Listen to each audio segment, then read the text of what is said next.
Hello, ladies and gentlemen. Ah, welcome to Step Back Tonight, the show that Tristan does. Hello. All right, I gotta minimize this so I'm not looking at myself because I'm so narcissistic. Welcome to Step Back Tonight. It is a show that I do on Tuesday nights where we hang out and we talk about stuff. That's some strange sounds that are coming out. I think that's my sounds. Anyways, yes, so this is a show I do every Tuesday night where I hang out with y'all and we do some fun stuff. Usually I answer questions, but you know what? My brain could use a break. So what we're going to do is we're going to have a fun time playing the game Quiplash, which is a fun, goofy game that we will all enjoy playing. It is a game that you can play basically on your phone. So if you have your phone, get it out and open up a web browser. And we will play together. But first, I have a few things I want to talk about. And in between games, I'll answer some questions. So, first of all, I want to mention that I'm working on a Shinto video. This is a new episode in the religion series, and I'm almost done. I am in the animating phase right now, so my hope is to finish it tonight, or maybe not tonight. Tonight might go late, but I'm going to finish tomorrow at some point. So that's the plan. I'm going to hopefully take care of that. And yeah, so my for you guys, for patrons, you'll probably end up seeing it tomorrow, unless something goes horribly wrong. For everyone else, you'll probably end up seeing it later in the week. That's it. You'll end up seeing it later in the week or like latest Monday. As for Patreon patrons, one of the things that I'm going to try and play around with for this release is that Patreon has just started to integrate with Vimeo a way to make videos that are uploaded so only patrons can see them. And I'm going to try that out. So hopefully I will make a Patreon version of each of my videos that don't have things like sponsorships and stuff like that. It's just the content. So I'll be doing that, or at least trying to see if I can make it work with this video. Then there's some new things that I can talk about. In the last week, I did a Twitter thread about Wikipedia and about how great it is, but I think that might be a little boring for y'all. We had the Fredo incident, which if you guys don't know, somebody called Chris Cuomo Fredo, and like Cuomo freaked the fuck out, called it like the N-word for Italians, which like, oh man, okay, you're still trying to grasp onto that one, hey buddy. Wouldn't that hurt your viewer number here? Well, punks, I would probably say that my patron count is small enough that it's not really like a huge viewership difference compared to like I have about 100 patrons, 120 something patrons, I believe.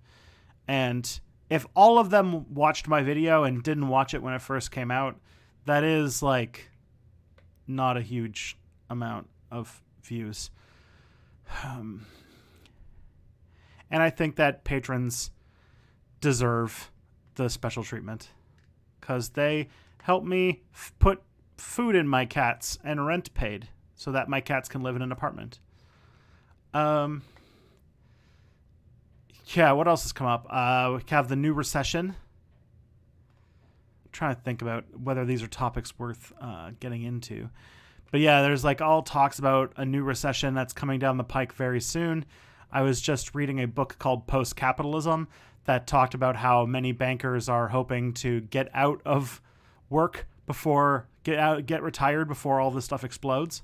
So that's scary. And with all this stuff with currency manipulation in China, there's like a chance there might be something pretty intense. And also study came, or what's it called? A report came out that Donald Trump was looking into buying Greenland, which has no actual purpose. Yeah, it was basically like going to be like some kind of like weird show-offy thing. And lastly, yeah, I read the book Post-Capitalism, and it was fun. It's an intense book. Oh boy. Okay, so I see lots of people talking. So who's ready to lash some quips? Huh? This should be fun. I'm excited for it. I haven't played Quiplash in a long time, and now the streams are quite a bit busier than they used to be. So I'm hoping that we'll end up with some real fun games, and we'll have lots of people play. I would ask, as a bit of politeness, is that if we end up in a situation where there's more people interested in playing than there are slots to play, that people take like one game off, and unless that doesn't become an issue. So we'll see what's up. Okay. So let me just get the thing and the audio. Okay. So we're going to do this. Just gonna get my sound up.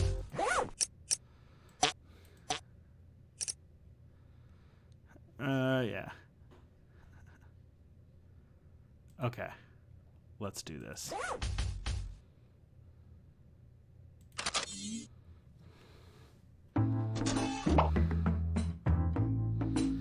So go to jackbox.tv and put in the code KKVC.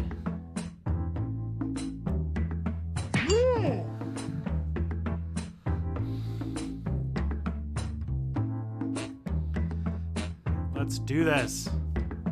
Also, let me know if the game is too loud. The sound is too loud. I can't hear it on my own end, so I'll have to trust you folks. Okay.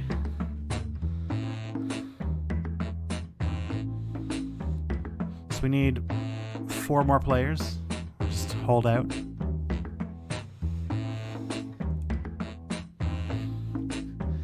So you go to jackbox.tv, you put in the code KKVC.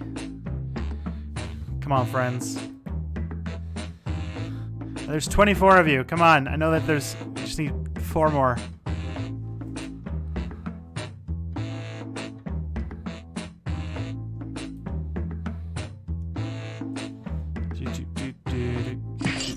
All right, we got 1 more.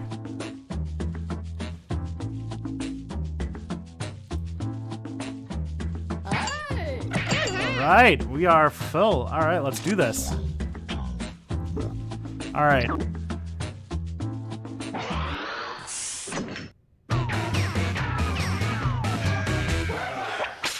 Welcome, Quiplash. Schmitty, host. Enough with me jabbering. Let's go. Oh, good. I'm just relieved that Mackenzie isn't playing after that stunt she pulled last week. Let's get to it. Remember, anybody can join the audience at any point during the game.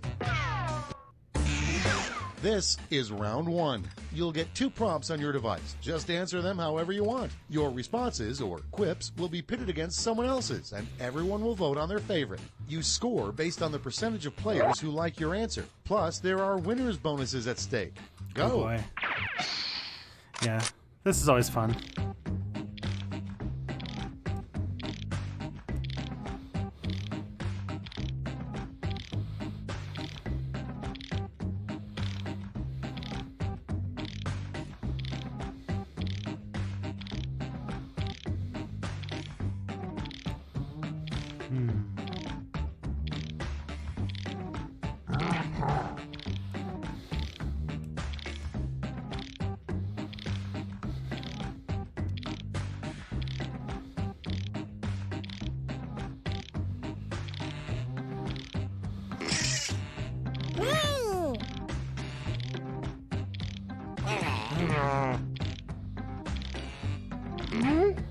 All right, there. Finished that one. Oh, the first one was real tough for me. I couldn't think of something clever. I wish they had an option where you could go like pass and then do the second one and then do the first one later, because I had an easy time with the second one, but the first one was tough.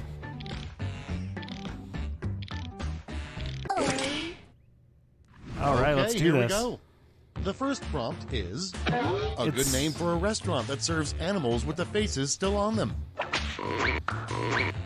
Okay, everyone, vote for your favorite. All right, let's go for it. Yeah, I probably should have made the stream of a lower latency or lower delay than usual for this one. It makes the resolution lower, but oh, you're supposed to take a keep an eye on your phones, guys, to vote on things because there's a stream delay. A business or service that shouldn't have a drive-through window. Vote on your devices.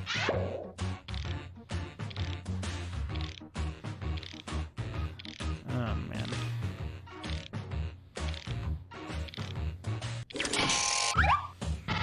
So keep in mind, remember, if you're playing, look at your phone instead of at the screen because there's a delay.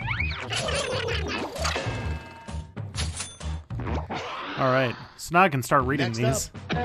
Worst thing to stuff inside a piñata. All right, a surprising thing to find inside a piñata: bees or a live Jeffrey Epstein. Oh boy! So we're keeping very. I don't even know what to say. The image of bees is pretty great, but I mean, there's some basic. There's a live Jeffrey Epstein inside a piñata would be a weird thing to see. The worst name for a big and tall store. The worst name for a big and tall store. Tristan's Closet or the Chevy dealership. Oh, boy. Oh, those are both very funny. Let's see where this goes. Yeah.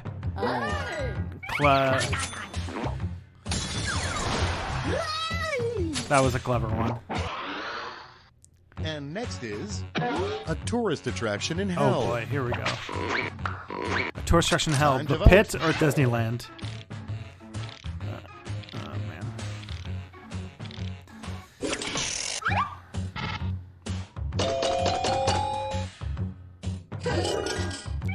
Sorry, Kelly. And next, all right. a fun trick to play on the Pope. Pope. Okay. Vote on your Expose devices. sexual abuse or Christian communism. Interesting. Both fun tricks to play on the Pope. Let's see. Yeah.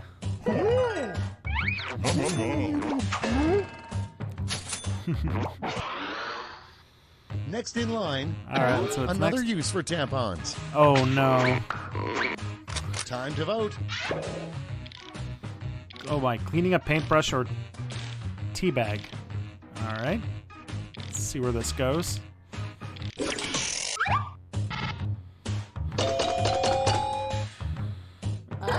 Well, I'll be damned. Okay, next one. All right, one more. Inappropriate thing to do at a cemetery. Inappropriate thing to do at the cemetery. Reanimate the dead or beat some meat.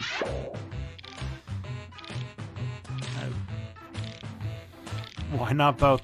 That's always a good answer in this one. Why can't it be both? I mean, I would say that reanimate the dead is, if anything, only appropriate in a graveyard.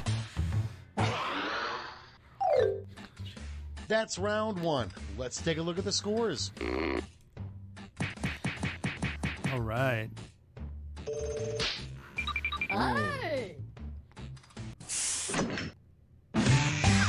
Time for round two, where everything is worth 2 times as much as that silly round one. All right, let's do this.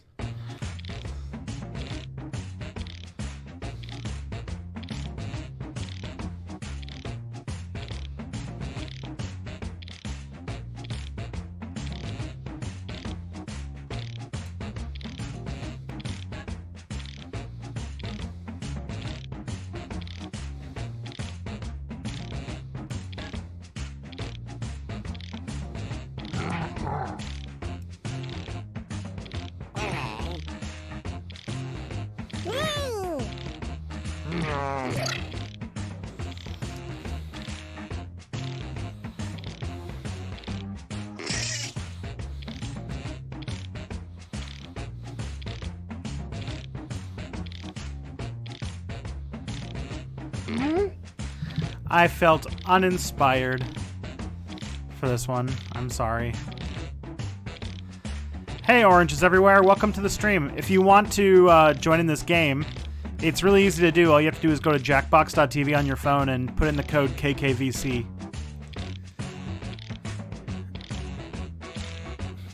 Or just go on your monitor, I guess.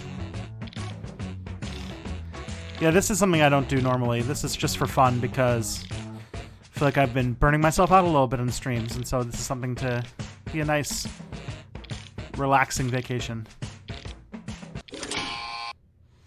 Let's take a look. Our first prompt is the best news you could get today. Best news you could get today. Trump's impeached Okay, or pick I your have a favorite. life.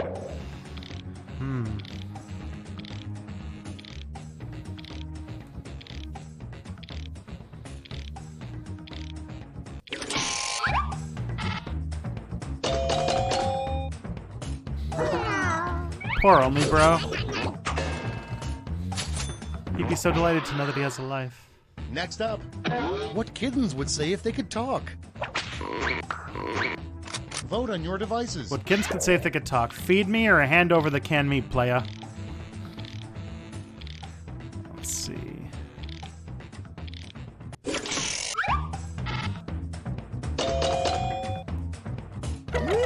Yeah. That telling you that was me. Next one, the next product for The next- Matthew McConaughey to endorse. Okay, Matthew McConaughey. Home euthanasia kit or Time Jeb to vote. Bush's baked beans. Well, I wonder who did that last one. Did you ever play the Civilization games, Tristan? Yes, I have. I played Civilization 5 hardcore for like one day. And then I lost all desire to play it ever again. Next in line, Not that it's make up bad, the it's just title of that a movie that is I based burnt out the on first it. time you had sex.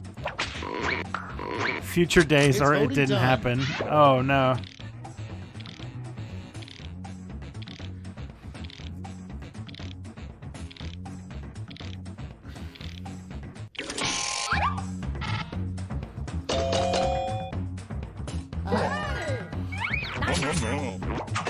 Okay.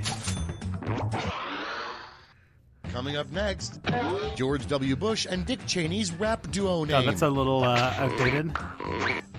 Vote on your devices. So, Axis of Evil and Bomber Rack.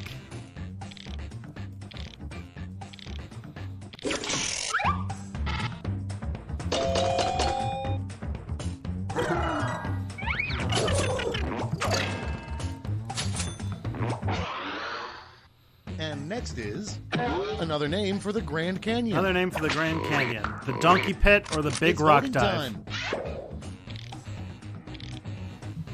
Okay, there's a cat coming. Come on. Come on. There we go. I got owned. And next, what's really in a camel's hump? What's really in a camel's hump? A baby camel or no answer? No. 255. Coming up next, a weird thing to hear from your doctor. I'm afraid you have blank. I'm afraid you have Time Dengism to or vote. Trump's toupee.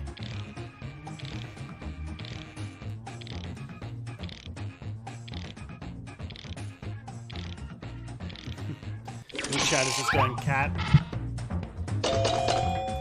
Gotta make sure that it's nice and visible. Oh, yeah.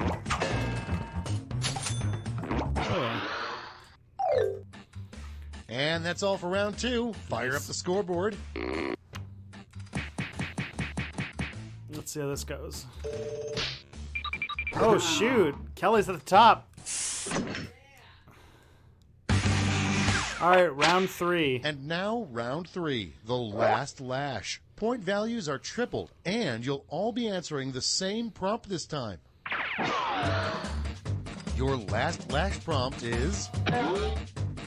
Why is the sky blue?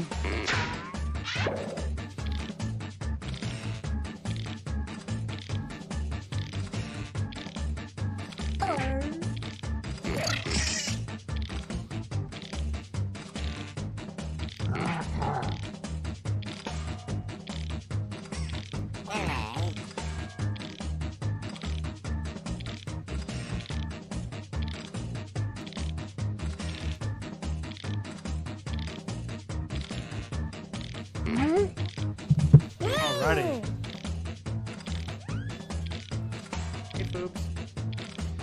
Alright. So this one, everybody does one answer, and then we vote on them. Everybody's we get 3 votes in. to give away. Vote now. You get 3 votes. Because this God round is to spread sad, out any blue way you is the like, sad or color. give them all to one answer. It is sad. Elves, because it is libtard. We live in a giant horseshoe crab. Science, bitch. It's wet. Refraction, baby. Alright.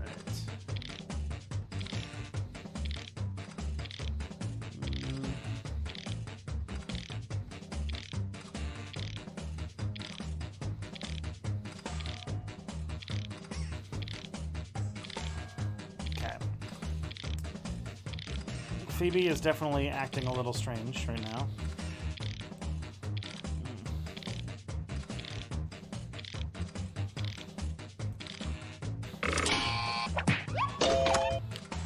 Because it is. Oh. Because God is sad. Blue is the sad color. Okay.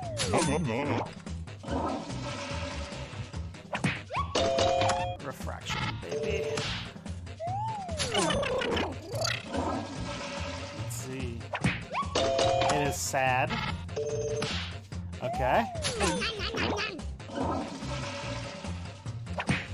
Elves. Okay.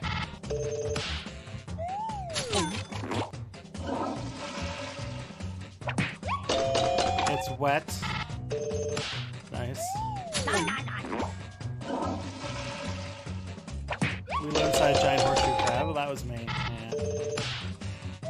Because they have blue blood. And science, bitch. Well played by Kelly. That's all. She's Now applauding for the final herself in the other scores. room right now.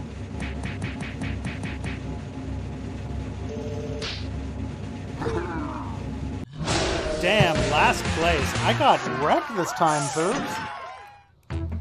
Hey, Phoebe?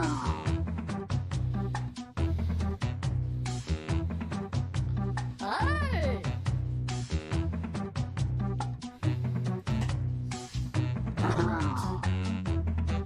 So, I think we will Hey! go back to the main screen for a moment. And I will then go and answer a few questions, because I know everyone loves them questions. And then I can answer a thing. So, this isn't Twitch, but I am gaming, so yeet! So let's switch. Hey! Look at that. So let's see what kind of questions people have been asking. Well, 255 unloaded his text file, I can see. All right. The other day, Steve Shives said you can't consider a federation a communist society because they still have private land ownership and hierarchy. Agree with that? It really decides. It really is dependent on what you mean by, like, the thing is, there's a difference between private property and, like, like just because like in the Star Trek universe, this is a Star Trek question, by the way. In the Star Trek universe, there's still they basically talk about like their like they talk about as if there's a like a post-scarcity economy, nobody has money, nobody gets paid, everyone works to better humanity and all that kind of stuff. But then there's like random things like people still own farms and stuff like that. And I would argue that the like having like places that you live on is not like counter conducive with Star Trek, with like a communist society. Like I don't like Chateau Picard, where Captain Picard lives on a farm that makes like a vineyard, and like that's not a problem. Like just because he doesn't live on some sort of like collectivized farm and like in the Ukraine or something, doesn't mean that it's not communist. I don't exactly know what Steve Shives means. I would love to at some point. Now, I'm not famous enough for Steve Shives, but I would love to have him and I have a live stream dedicated to the politics of Star Trek. I feel like the two of us are the only ones who are capable of doing that.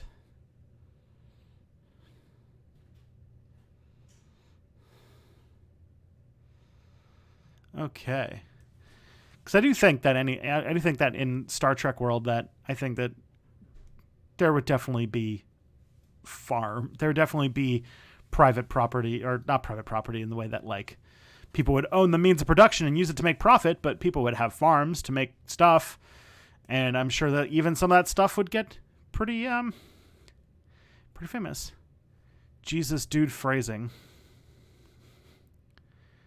I don't know what I was talking. I don't know what I meant. Yeah. Next up, we've got: would slavery have ended sooner if the cotton gin wasn't invented? Yes, in the United States, because when the cotton gin became widespread in its use in the United States, slavery was sort of on the way out. But I would argue that slavery continued in places like Brazil until the 1880s. So, and in some form, slavery still exists to this day. So, no, I don't think it would have ended slavery sooner. Definitely would have ended using slavery for cotton purposes, but people were using slaves still for sugar processing and all sorts of things. What if you went to heaven, but God says you can't reincarnate because your Sesame credit score is too low? Well, that would suck. I don't know what a Sesame credit score is. I do have a credit score. I did get that once so that I could get an apartment, but I don't know. Remember the duck blinds in Star Trek: The Next Generation? Do you think it would be unethical for anthropologists to study uncontacted people without their knowledge or consent? Oh, that is actually a very complex question, and I don't know if that's one that I am able to answer.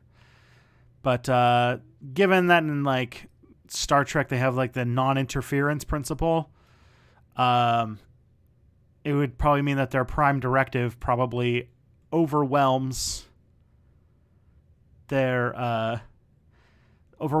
need to be for anthropological ethics, especially because of like the very, very big change that first contact and knowledge of first contact might have on people who haven't yet even found out that there are extraterrestrials. So I would argue. So for those who don't watch Star Trek, in one of the movies, I think it was Insurrection, they were observing what they thought was a primitive civilization using like this observation platform that was protected by a hologram.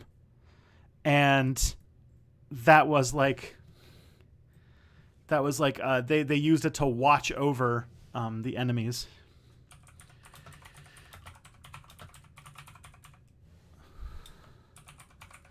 Somebody just asked, I'm supposed to answer these questions in order, or am I not? Okay. So, yeah, what it does show is that it, there's this clash between the ethics of observing a culture anthropologically without their consent versus watching a show or basically like how detrimental interference from extraterrestrial life might be. And I imagine that's not a fairly well I imagine that's an interesting conversation. But it's a fan universe, and also it's not exactly an internally consistent one. Star Trek has a lot of random things that are inconsistent, and so the world of Star Trek is not necessarily one that makes sense because it's been developed by an army of writers over more than half a century now of content made in different time periods, different generations.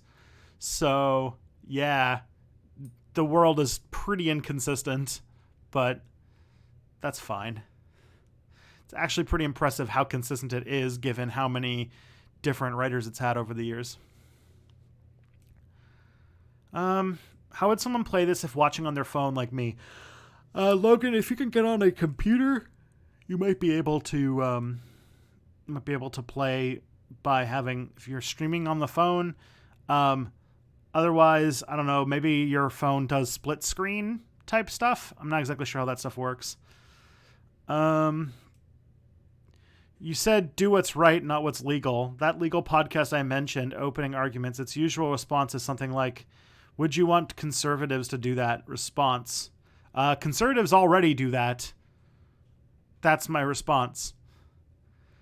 Like, they are you know what? My response to that, if you really want to see a good articulated discussion of this subject, you should watch the Alt-Right Playbook episode. They go low, we go high, or something like that. Or no, you go high, we go low, or something. It's got a name like that, and it's a pretty good description about why following the rules and doing the right thing when they're in contention, it's more important to do the right thing rather than follow the rules. And plus, all of the rules that we've set up that are like our legal system were set up by people who oppressed other people. And yeah, they can go to hell. And if you are playing by the rules set up by people who have made the rules to benefit themselves, like it's not like it's a balanced game. It is definitely a system designed to help a certain class of people. Then, yeah, it's not worth it. Not to mention, by following those rules, you're considering yourself legitimizing the state, which the state is a illegitimate institution. Blair has been publicly hypercritical of Corbyn, even though doing so hurts the party he claims to support. Do you think Clinton and Obama will treat Bernie the same way if he gets the nomination? I sincerely hope not, but something makes me think they will, and if they are, that they'll probably both remain pretty silent. If Bernie gets the nomination, they probably won't say much of anything. But I imagine that Donut Twitter will be pretty much of a jerk or will be pretty jerky to Sanders if he's the nominee. I'm actually very curious about how the liberal centrists who are basically conservatives, people like Nate Silver and Ezra Klein and what's it called? POCs, people of columns. I wonder how they will react if Sanders gets a nomination. Like if they're forced to choose between socialism or Trump, if they would actually choose socialism, because I'm not 100% sure. I don't know who Neera Tanden, for example, will support if Sanders gets a nomination. All right. The other day, someone online told me that's what wage is for. Their price is telling the market how valuable someone's work is. Communist response to that? Yeah, that's not what wages are. If you think about, okay, there's two things. There's the value. So there's a mismatch between how things are valued. We live in a society that believes that things are a thing's value, an object's value, this phone's value, this wallet's value is based on how much somebody is willing to pay for it. And that is the only metric that matters. But a socialist, a communist, would say that's not the case. That this phone's value is not worth how much I would pay for it. But what it is worth is the amount of labor hours that went into making it. How much work it took to make this object. And with that look at evaluating things, the person who owns the thing really doesn't contribute anything to its creation, except for they legally own the machines that made it and then rented the time of the people to make it. And wages are subject to all sorts of forces.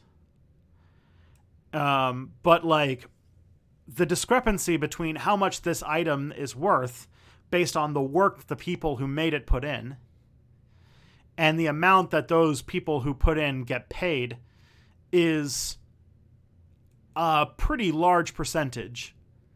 And it's exploitative. And that difference is what the bosses get paid. And that is, in a communist's mind, direct exploitation.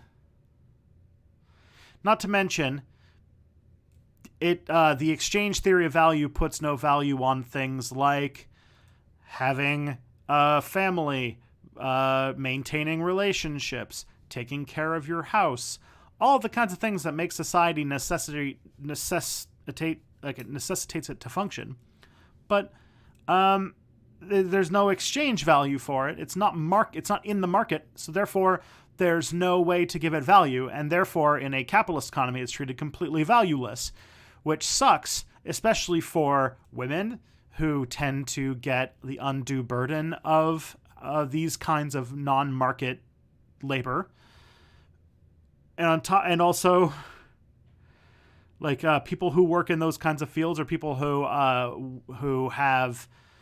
do labor to deal with their disabilities or with the disabilities of people in their families, or things like that. And so, in my mind, the labor theory of value is the only one that makes sense. The exchange theory of value creates too many externalities, and I would argue that is why the market is never going to give you a fair look at what your compensation will actually be worth. Not to mention, because people's lives rely on wages and stability created by wages, if you were to take like a perfect market solution to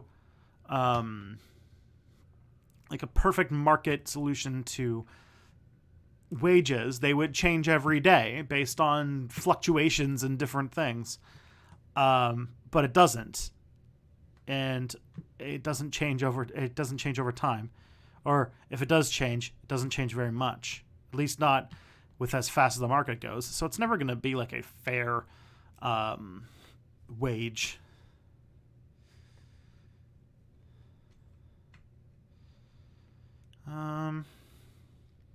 If you had a choice to go back in time and experience or change what era would you choose and why? Go back in time to experience an era in history or change something. I mean, I think it's pretty good idea to just kill Hitler. That's a pretty good one. I feel like that is a pretty good way to get started. The thing is, I don't really know much about the kind of thing about how do I process this? I don't know too much about like the ramifications of changing the past. We have no idea what the side effects of these things are going to be. So that's a problem. If I could go back and watch a part of human history, or more specifically, I think if there was one thing I'd like to do, if I had like access to a time machine or whatever, is spend an afternoon with Emma Goldman. I feel like I would like to know her and I would like to be friends with her. I feel like she's a person that I have a lot of respect for, but if I could go back 100 years and just pick her brain about different things, that would have been pretty great. The other night I had a dream where Dwight Eisenhower came back to life and tried to primary Trump. Do you think Eisenhower would be regarded as too left-wing for the modern Republican Party? Shit, son. If Eisenhower came back to life, he'd be considered too left-wing for the Democratic Party. Eisenhower would be considered like a Bernie Sanders person. Just with less good foreign policy.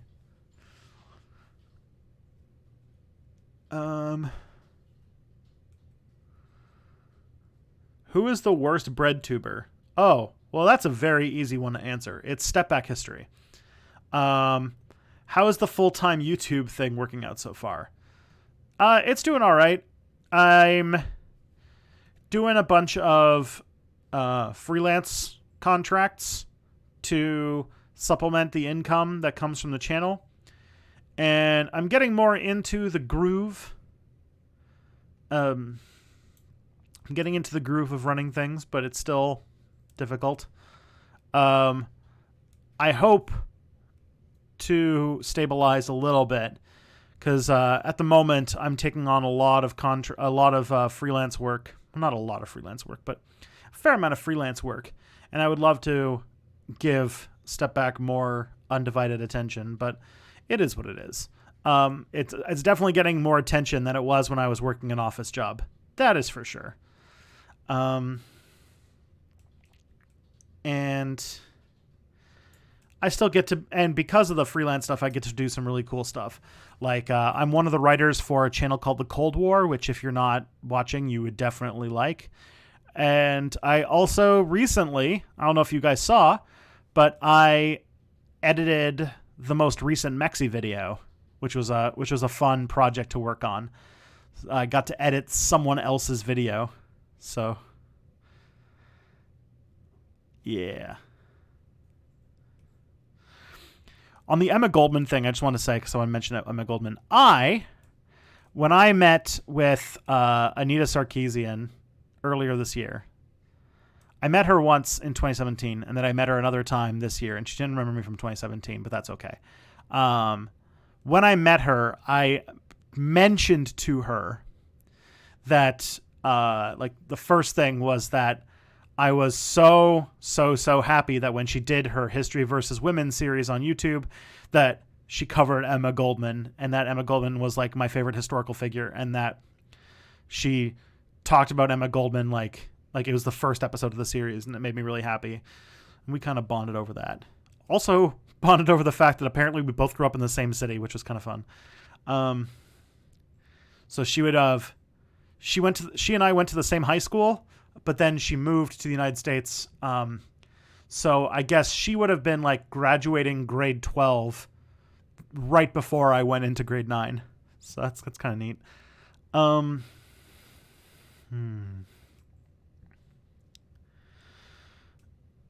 What is Italy's contribution to left-wing politics and thought? If I remember, like, Italy's got a lot of anarchists and has historically had a strong, like, working class anarchist movement, which is, I think Spain also had Spain obviously had a decent one. But yeah, I think that it's the southern Italian peasant anarchist stuff. It's pretty big. I think Mikhail Bakunin had a lot of influence on Italy. And also, so like Propaganda of the Deed and stuff like that was really big in Italy. What contributions did Italy make to left-wing politics and thought? The first thing that comes to mind, I think, is that Italy is primarily responsible for the developments in Christian socialism, because Italy is a deeply Christian country, and the anti-religious message of like Marx didn't resonate with people. So a lot of Italian leftists were responsible for developing Christian socialism. Where do I start with Star Trek? Here, I'm going to give you a list. I'm going to give you a website. But basically, it really depends on what kind of stuff you like. So here's the thing. Here's the Star Trek. So there are 7 Star Trek shows. All right? 7 Star Trek shows.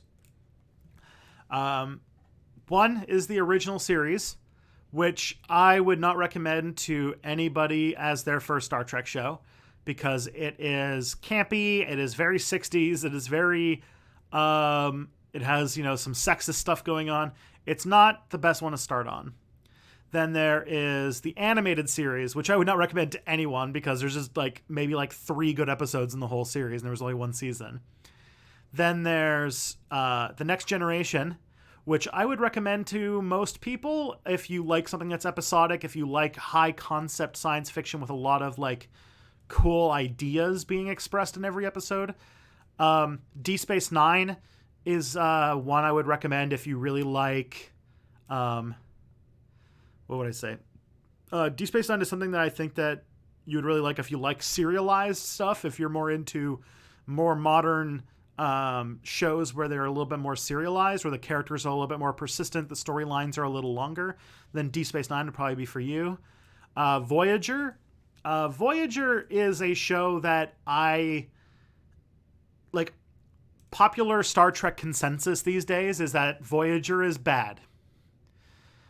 I would, but what's happened is that ever since Netflix has had all of the Star Trek shows on it, Voyager has consistently become one of the most viewed series of them.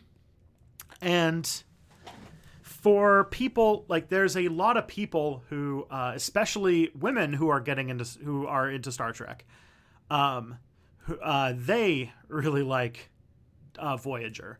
And I've never really watched a lot of Voyager, but it makes me think that there's something more to that to go into. I think it's got a little bit of that Next Generation, it's kind of like a mix of that Next Generation interesting ideas, but mixed with character drama like Deep Space Nine that plays out over longer periods of time, and also plots that are a little bit more persistent. So I would think we're getting some pressure to do more Quiplash. After Voyager was Enterprise. Enterprise is a short-lived show that I think could have been a lot more. It could have been a lot better. Could have been a lot worse. I think that it's a show that also is worth watching, but I think that if you wanted to get started, start with either Deep Space Nine or The Next Generation or Star Trek Discovery, which is the newest one that is airing now.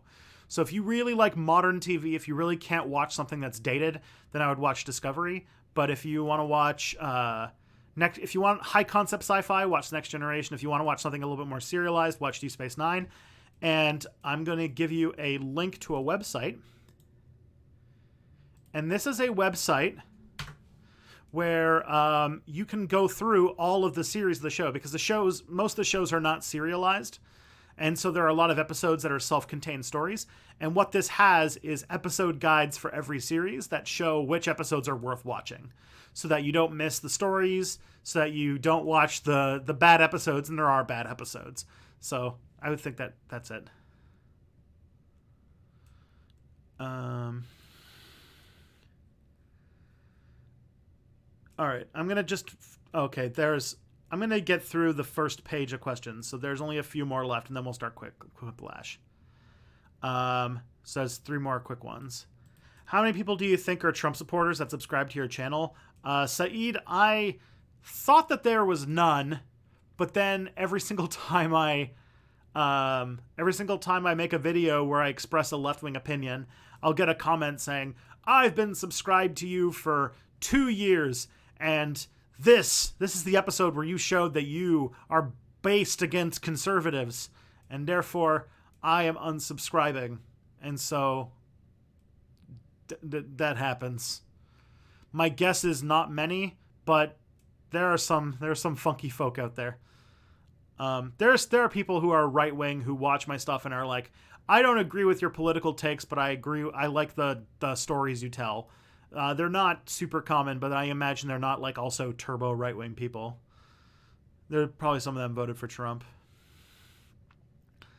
How many modern societies downplay differing spheres of sovereignty in their past, other ethnic groups / places / religions, etc., in order to construct stable narratives of the state? Oh boy, that's a mouthful of a question.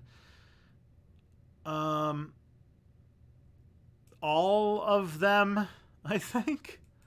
I can't think of any country that doesn't have the suppression of some sort of group of people as part of their attempt to create a national identity that is usually focused around one dominant ethnic group. Like, there's a really interesting census from 1800 in France. I don't know. I think like in the early 1800s, France and the UK both did like a kind of like census thing. And in both of those countries, they couldn't say that 50% of the population of the country spoke English or French. Like, less than 50% of people in France spoke French in 1800. And I think it might have been similar in the UK, which I think is eye-opening to show what, like, kind of cultural things we've done over the years. Are there parallels between the use of radio communication by nationalists in the 1930s and the use of social media / Twitter by nationalists in the present day? Yeah, I think that radio back then had fewer barriers to entry, and so anybody who wants to get a message through the political consensus and open the Overton window will use said media to do so. The only thing about radio is I think radio, you build more of a parasocial relationship because it's so intimate. It's in your ears. It's with you while you're working and that kind of stuff. Okay. So I'm gonna consider that the end of the first page. Let's do another game of Quiplash. So I know y'all are wanting to get back into Quiplash. Let's. All right. So if you want to play, go to jackbox.tv and put in the code OTWF.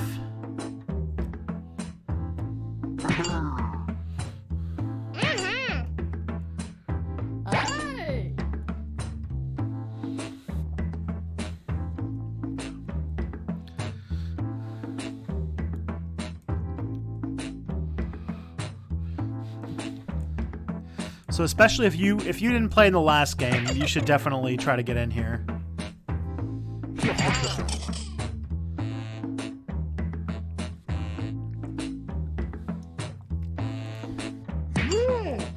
Alrighty. That was faster. Let's go.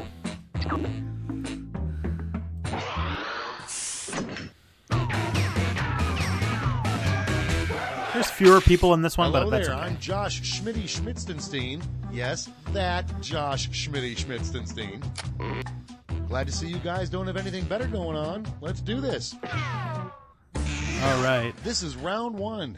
You get points based on the percentage of people who like your answer, and a bonus if you get more votes than your opponent. Go! Let's do this. Hopefully I'm funnier this time.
There we go.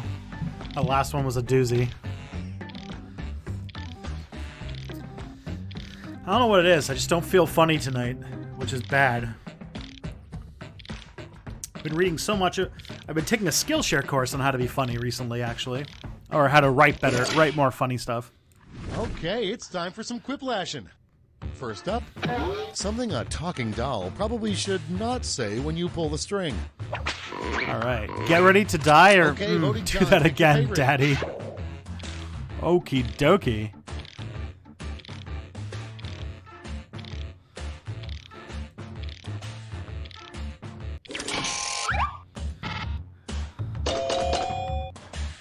Well played.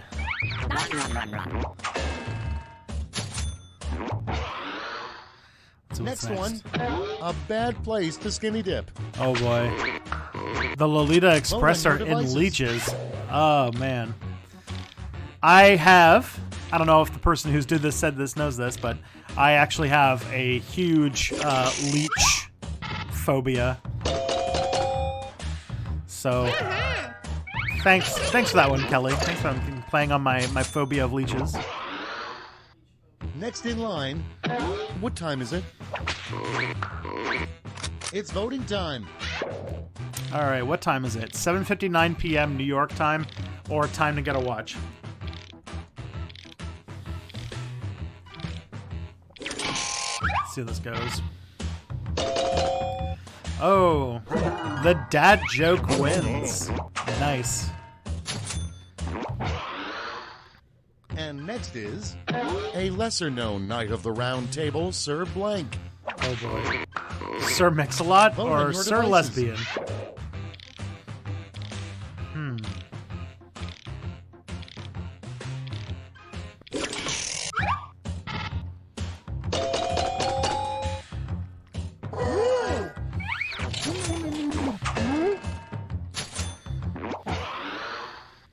Next up, All right, let's see. what really cracked the Liberty Bell? A volcano so Time to powerful the vote. sound waves broke it, or my butt? All right, we're at that level of discourse now. By the way, I got a pop filter for my microphone yesterday, so hopefully it sounds better when I go my plosives. Okay, next one.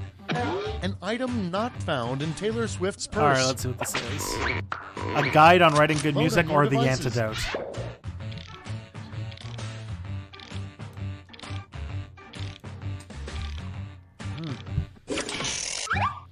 Let's see. Damn. I thought I had that one. And next, All right, let's see pick what's any next. city name and make it sound dirty. It's voting time. Menenhoida, New York shitty.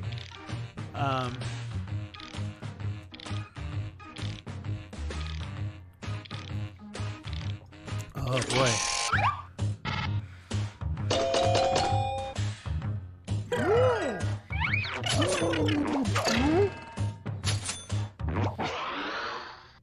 And next is something the devil is afraid of. Oh my. Georgia Vote on your or the devices. power of communism. Damn. I like this one. I'm hoping. Yes. Oh, thank God. I was hoping Georgia would win. That is an amazing reference.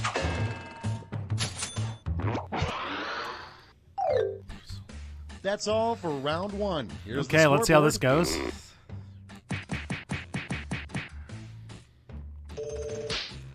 Oh man. All right. 255's off to a good start. On to Let's do round two. where all points are doubled. Doubled, I say. Okay.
Oh gosh. Let's start That this show. Took me a Starting while. things off, Queen Elizabeth's deepest, darkest secret. Oh boy, let's find out. She's a lizard person Okay, or everyone, vote for your incest. favorite. Well, these are both amazing. I will say, Queen Elizabeth's deepest, darkest secret being incest. That's not a secret. She's probably her own cousin at some point.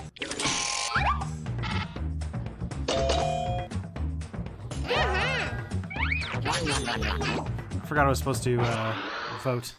Next in line, a group activity at a really bad summer camp. Oh boy, there's been some bad summer camps.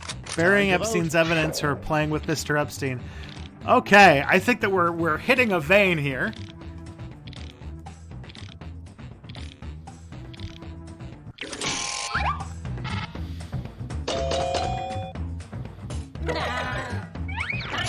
Oh boy, okay, so jokes about him being murdered are doing better than Next jokes up, about him being What Sam Elliott probably sexual nicknames his predator. mustache. Mr. It's Bushy voting or time.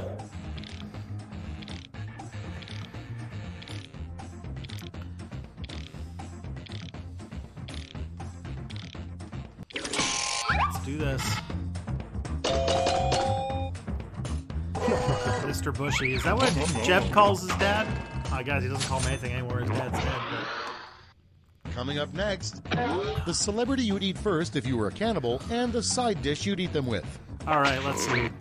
With chips Vote on your or devices. Anthony Hopkins with fava beans and a nice Chianti. I'm imagining that means Chianti. A nice chia. With a nice chia pet. Well. I tried. Next one, there's Gryffindor, Ravenclaw, Slytherin, and Hufflepuff. But what's the Hogwarts house few have ever heard of? Oh no. It's The voting folks time. in HR or the Trotskyists, but they split.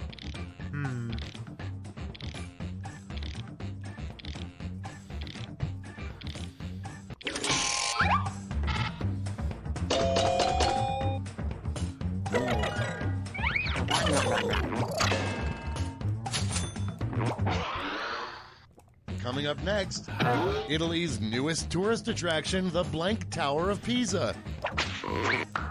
The peeing Tower Time to of vote. Pisa, the straight Tower of Pisa.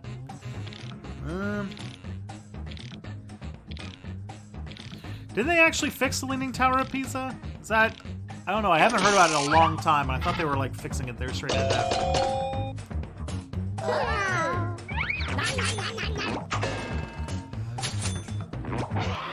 I think if I had gotten that Harry Next in Potter line, one, I would have called it the best title for a new national Nuts or anthem for the something, 'cause USA. I'm that smart.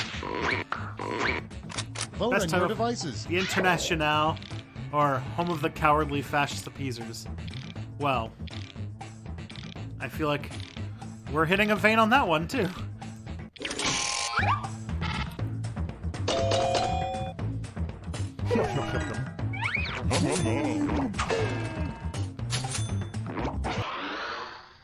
Next up, a great way to start a conversation with a weird loner on the subway. I don't talk to myself, or It's have you voting read time. 50 Shades? Those are both good.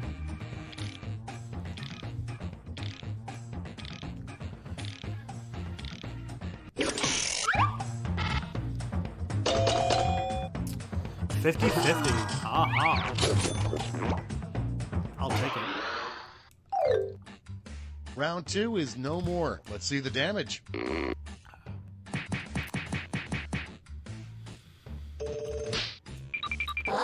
Dang.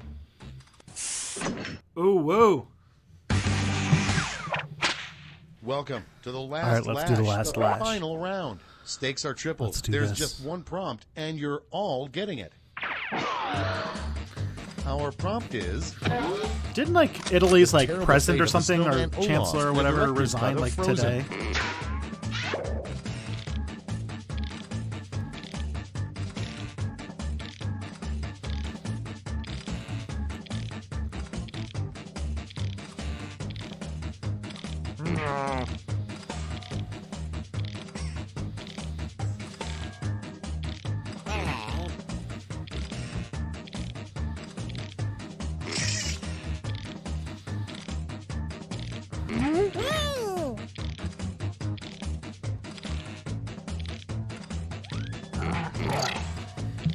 I don't think this one's very funny, but we'll find out.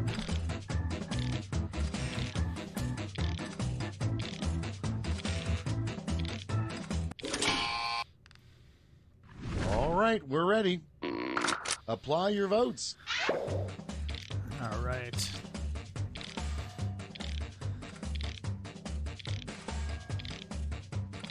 Oh, jeez.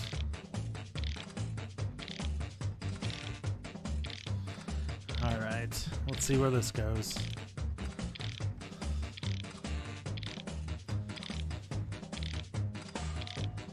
It's worrisome for Italian democracy, is it?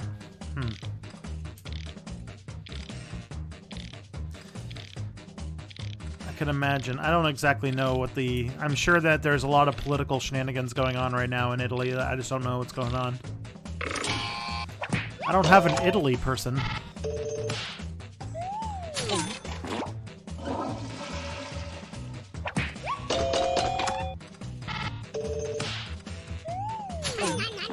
The lag does make it hard to play the game. I am sorry. Can't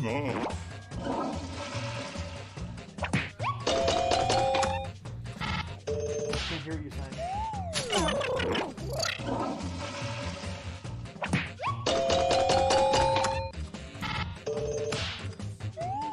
Not how time works. It's over. Let's take a look at the final scores.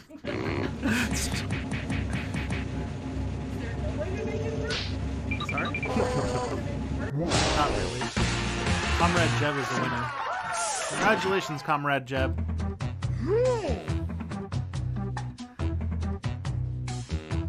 Well played.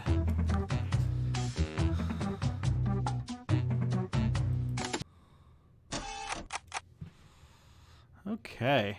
So let me answer another page of questions and then we can continue to have fun. We can continue to lash some quips. So let's get the. Oh boy. Let's get that back rolling. Yeah. Are you going to do a history of Hong Kong at some point and the protests? Possibly. I don't know exactly what videos I'm going to be doing next. I need to. Obviously, people are really wanting me to talk about Hong Kong, and I haven't sat with the mind to do like all the research on it yet, so I don't exactly know what the answer to that will be. But oh jeez, somebody wants to come back. Come on. You coming up or no? There we go. This is what everyone wants. Oh no, I can't. 1 second.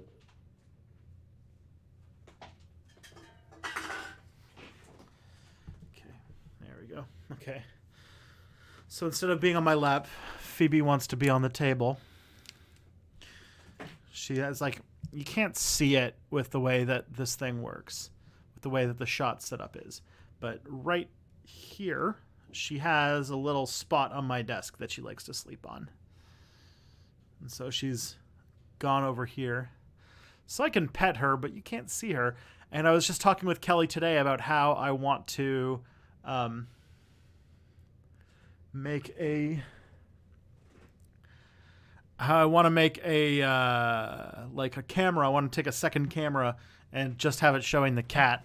So so you could just see her the entire time that we're doing the stream. Because now she spends most of her day hanging out on my desk right here. I'm seeing some nice things about beer, and I think beer is good. Okay. If you killed Hitler, wouldn't someone else just take over the far right political movement in the Depression-era Germany? These things don't just come down to one person. That's true. Honestly, we don't have an answer to that because we've never fucked with the timeline before. So we don't know that for sure. And honestly, I don't want to be the person who finds out. What are the pros and cons of Canadian elections and campaigns being shorter than those in the U.S.? Well, the pros of having a short campaign season is that we're only inundated with ads for a short amount of time, which means that we don't end up with election fatigue. It does mean that I would say that it does mean it doesn't mean that we talk about the election less. It just means that there's rules against certain types of advertising and things like that when the writ hasn't been dropped, and the debates are all in a much more condensed format. So it feels more like a thing that is in motion. The cons of it, though, are very often that the stakes of an election feel lower. I don't know if that's just because it's Canada or if it's because of if it's because it's Canada or if it's because of the shorter election cycle. But in Canada, it's much easier to forget when election day is. It's easier to forget that there's an election. There's lots of signs everywhere, but for the most part, it's just a smaller role in life, which I think speaks a lot to the campaigns being shorter. It feels more distant. And then when campaigning is done, it means that everything's a lot more frantic. And on top of that, I think it also means that it's much harder to spend money. The amount of control that money has over elections in Canada is a lot lower.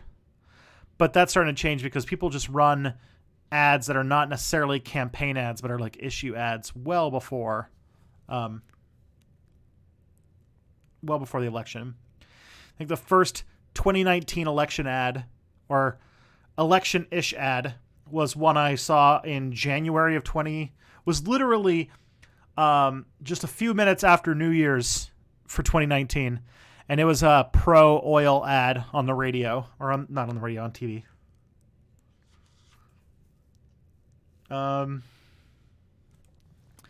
But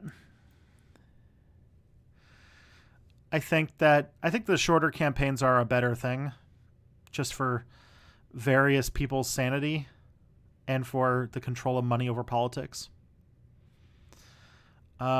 Should I make Emma Goldman's quote bookmarks and then put them in the West Overton Henry Frick's birthplace? Yes, please do. When and why did racist/sexist/bigots switch their arguments from bigotry is okay to bigotry is obviously wrong, but I'm not bigoted. Facts can't be bigoted. When and why?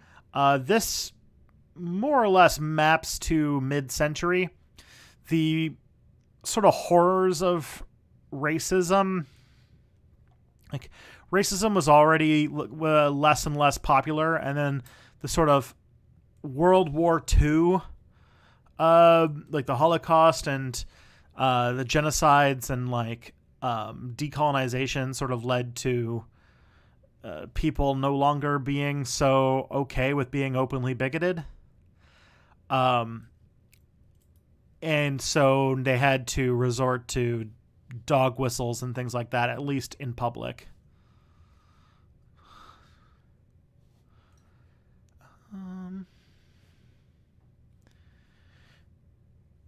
Suppose you went back to 175 BC and spent a year studying any ancient society. Let's say your personal safety is an issue. Which would you pick? Something makes me think that 175 BC, I'd probably want to go and study the Olmec people. Was it the Olmecs that were around at that time, or the Toltecs? One of those two. I'd like to go to Mexico. I feel like a lot of that stuff has been destroyed, and I'd be interested in seeing that kind of stuff. Valley of Mexico type era.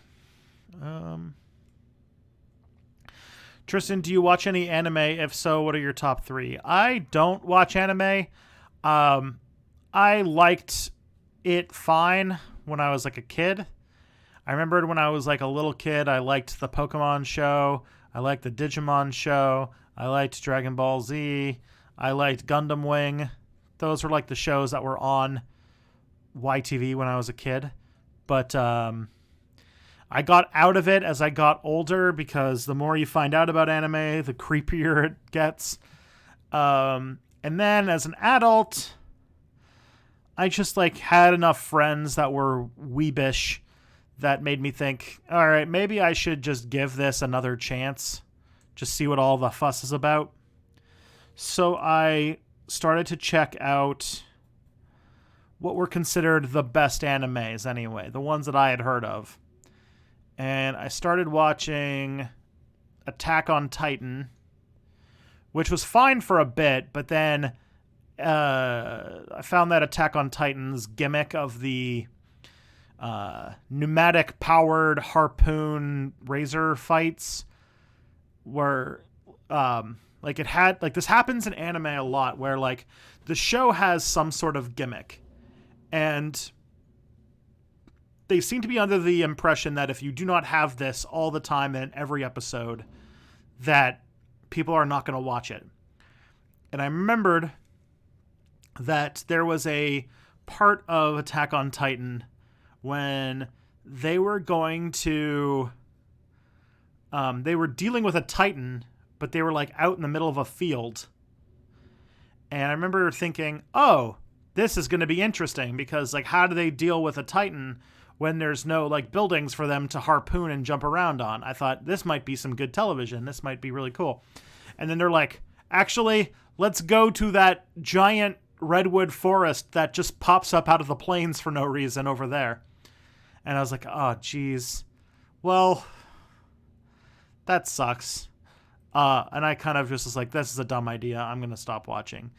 The first few episodes of that show, though, are pretty good.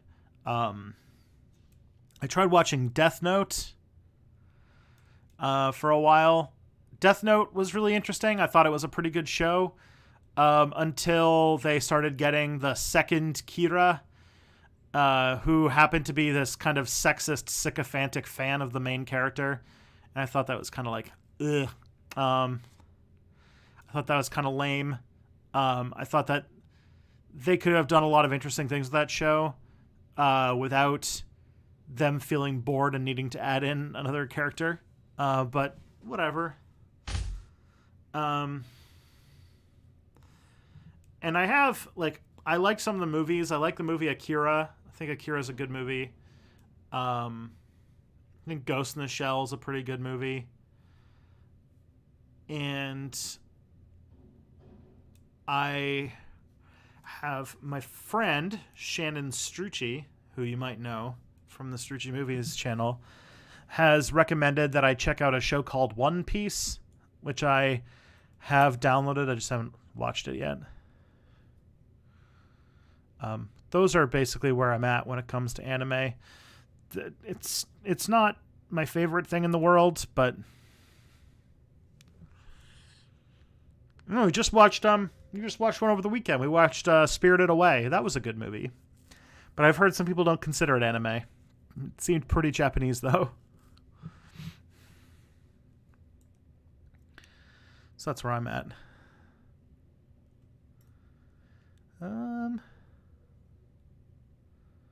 Where are we? What's your opinion on Stephen Destiny Bonell II's Twitter takes? I don't know them because I don't follow Destiny's Twitter takes, but I know that Destiny doesn't typically have good takes, so I imagine that they're bad.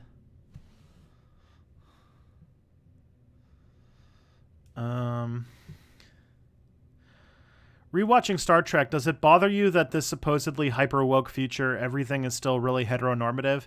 I mean, yeah, that's a problem, but also it's a show from the 60s through the 90s and 2000s. Like, it's not like it's a fictional world made by writers in different periods. It's interesting to look at if you think of it like, oh, this is what a person in the 1960s thought the future was going to look like. That's interesting. Or this is what somebody in the 1990s thought the future was going to look like. That's interesting. Where everything is diverse except there's still no gays, which I think is it just shows like where social mobility was in like the late 80s, early 90s, for example, in The Next Generation, which, you know, it is what it is. It is a cultural product. I know that I know that probably breaks a lot of the rules for being a fan of fictional universes, but, you know, I'm not really a person who gets super into like the wikis and stuff like that, if you know what I mean.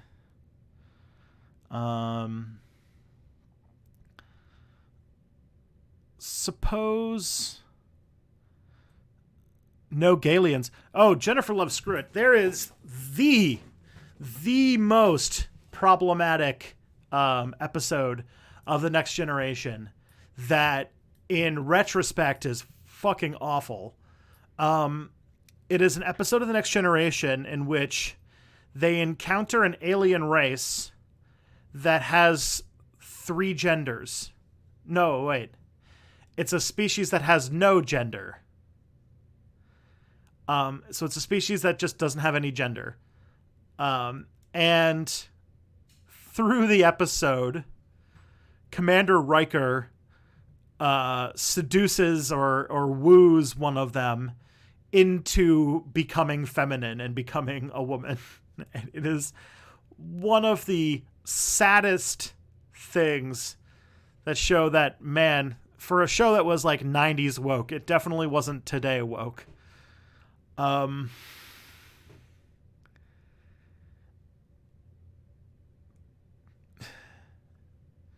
Yeah.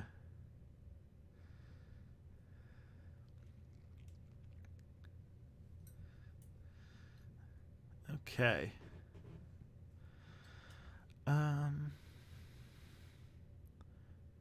What's next one? Okay.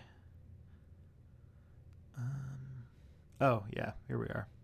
Suppose Warren gets nomination in 2020. Are you looking forward to defending a female candidate you actually like against misogynist attacks? Am I looking forward to it?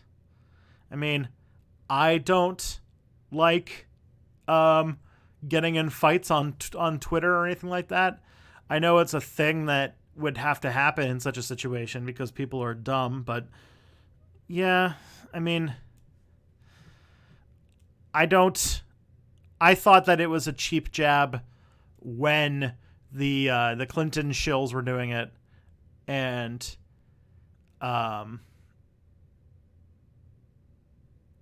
in my mind, it's in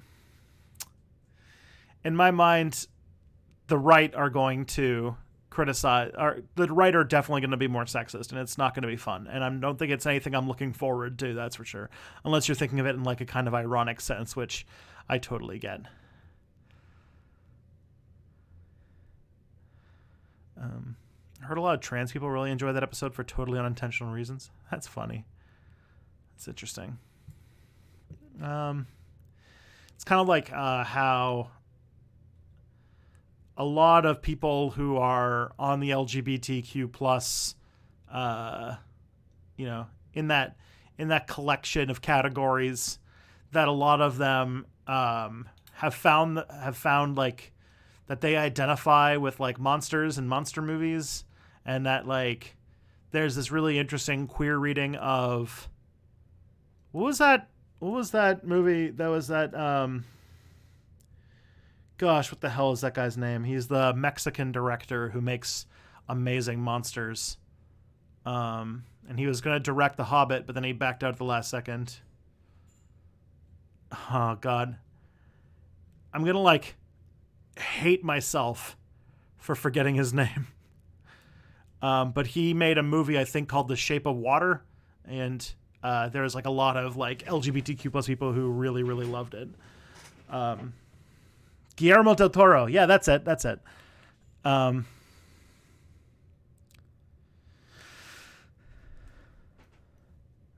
right.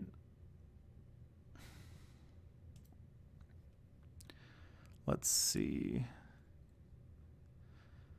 How does the Chicago School versus the Keynesian School of Economic Philosophy differ in regard to neoliberalism? Neoliberalism is basically embracing the Chicago School as a direct response against the Keynesian school. That's the basic thing. The Chicago School, of course, being laissez-faire economics that are all about like deregulated capitalism and all those kinds of things, removing friction.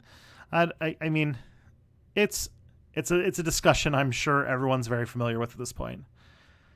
I'm sure I could do a video on neoconservative or neoliberal thinking and things like that.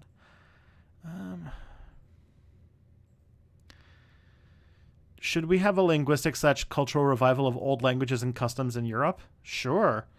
I think that those are amazing things to think about and investigate and learn about. I think all that stuff's cool. Like the Irish people getting back into Gaelic, and like for example, if anyone here is a fan of the YouTube channel Cogito, I learned that Dom, the host, the person who makes the Cogito videos, went to a school where they spoke Irish in school every day. I thought that was really cool.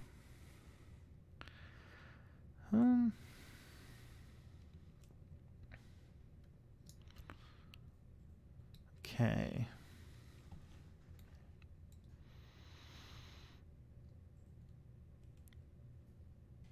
Okay, where are we? Okay, yeah. What is the importance of the conceptual distinction between labor and work for the understanding of the process of alienation characteristic in today's society? Um, more or less, I think that it's like that's a really like that was a really grad school way to say that it's important to get across the idea that your boss is not paying you what you're worth, and that's why you feel like life is shitty, and you should probably get rid of your boss. Why is socialism not possible in a pre-industrial society? The argument that a Marxist would say, and I would be tending to agree, is that a farming, or not agree, but like, I think that you could do a socialist pre-industrial society. There are groups like the Diggers, and I would argue that anarchist Marxist principles were pretty common in pre-farming communities. It's just that I would argue, or but a Marxist would argue, is that because of the way that agricultural societies function, because there's land is where wealth comes from, and that the amount of land you own is directly related to your ability to create commodities, that lends itself to the class dynamics, instead of being between those who own the class dynamics being between those who own the means of production, being the those who own the land, i.e. the nobles, and those who work the land for the nobles. And then capitalism is where you move, where the land turns into the factories and the the vehicles and all that kind of stuff. So pre-industrial society. So like what a Marxist would argue is that socialism becomes possible when a area is industrialized enough that the price, the labor that goes into a commodity gets so low that the drive to lower wages, the profit margin gets so low that the drive to lower wages gets to a point where people can't afford the basics of living on the wage system, and the whole system falls apart due to what's called an internal contradiction. And that's kind of what a Marxist would argue is the process that creates history, or creates these things. And so a Marxist, a like classical Marxist, would say that the process of that very process is not something that we actually have a ton of control over, and that it's on that Marx wrote more about, or Marx would argue more that things like communism and the revolutionary collapse of capitalism are more of an economic destiny that's going to come out given the factors of how capitalism functions, rather than like a project that we need to be invested in, or the project that we should push forward. And that's kind of why if you know anything about early Soviet history, is that the Bolsheviks were all about like, oh, we need to like rapidly industrialize Russia so that we can get to the conditions that would bring about communism. And so many people died to make that happen. Okay. Where are we? Who is your favorite member of the Austrian School of Economics? What's his name? Murray something? The one who was pro selling children and had a bow tie. I think that he's the most perfect description of what the Austrian School of Economics leads you, like how it leads you to think about other humans. Why does it seem like all successful civilizations, those who raised the standard of living for most people, were patriarchies? I think that just has to do with the fact that all societies at a certain point in the past and today are patriarchies. We haven't really had a non-patriarchal civilization yet.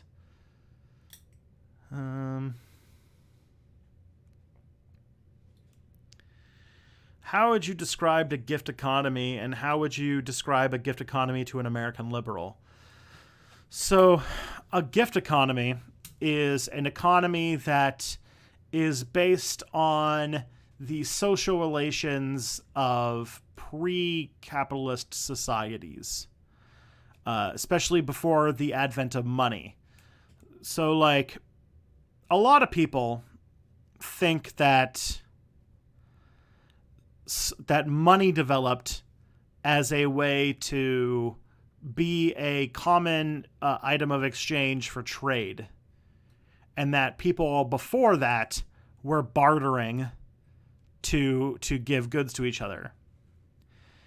What anthropologists, especially David Graeber, have looked into have shown that that's not exactly how those pre-money societies worked, and how they worked really was that they simply gave things to each other based on like personal relationships, kind of like, the way that we work now, like with the way that you work with your friends, for example.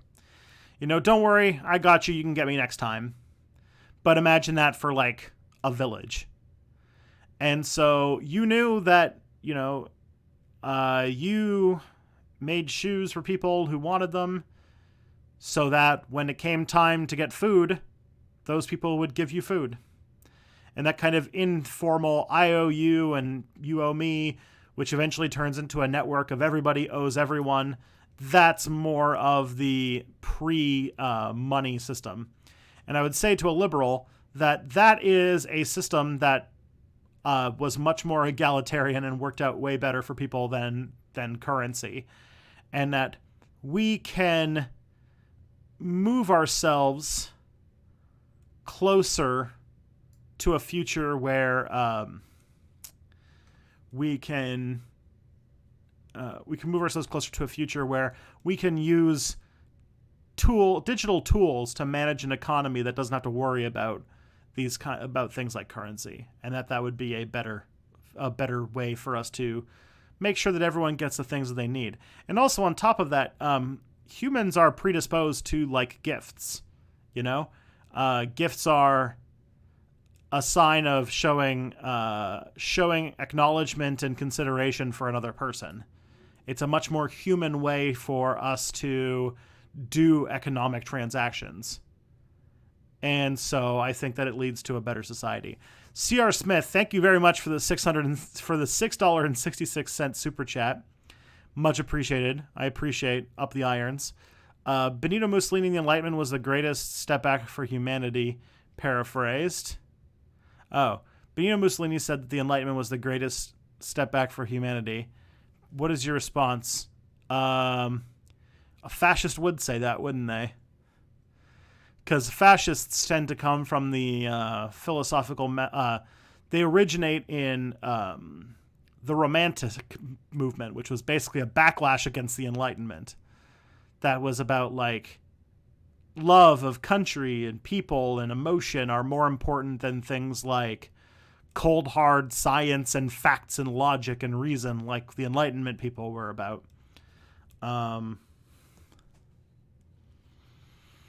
So fascism kind of comes out of that Romantic movement. So my response is, nuh-uh. And Benito Mussolini can't respond because he's dead. So I win.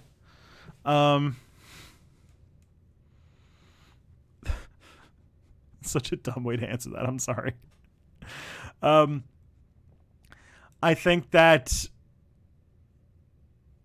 the Enlightenment has contributed a lot to the history of thought, and that without Enlightenment thinkers, humanity would be in a much more precarious position than it is now. We wouldn't have had a lot of the scientific advancements that we made over the years. And also, I think it's through the embracing of humanist philosophy out of the Enlightenment that we have equality, that we have eventually led to equality of for gender, for the ending, or for the project to end oppression of people based on sexual orientation, gender, class, race, and that if you just rely on feelings, not to say that feelings are invalid, but if you use that as your guiding principle for political power, things are going to go bad.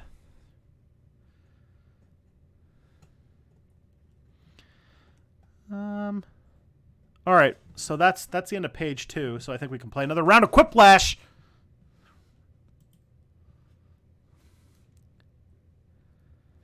Yeah, let's do this.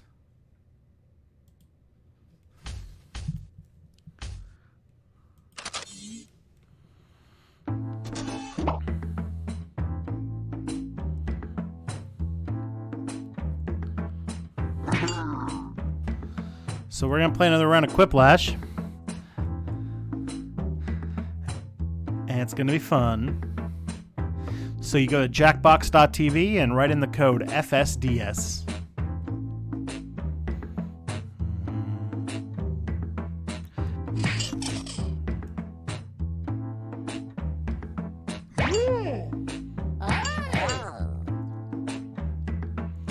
Let's see. Step back jab. Only Bro, Reculum, Vampy Jezza, Laura, Leo from FL, and 255. All right. Well, let's get started. By the way, even if you don't get into this group of people, you can still go in and you can still vote. You just can't pitch jokes. So if you still want to come in and vote, you can still go to jackbox.tv and put in FSDS and vote. Okay, good. Now, if I don't remember your names, please feel free to take it personally. And be sure to look at your phone instead of at the screen because there's a delay. Round 1. You'll score points based on the percentage of people who prefer your answer. Have at it.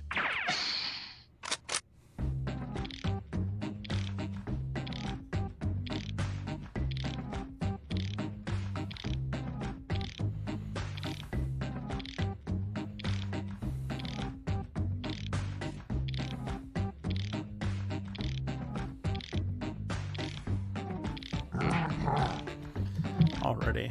Yeah, Logan, sorry.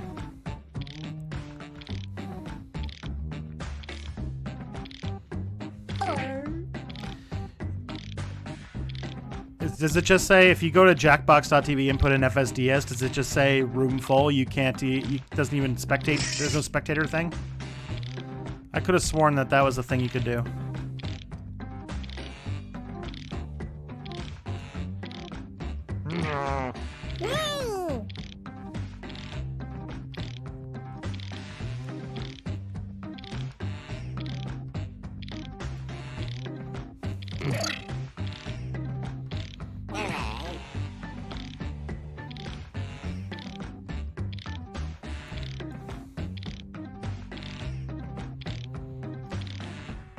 That sucks. I'm sorry.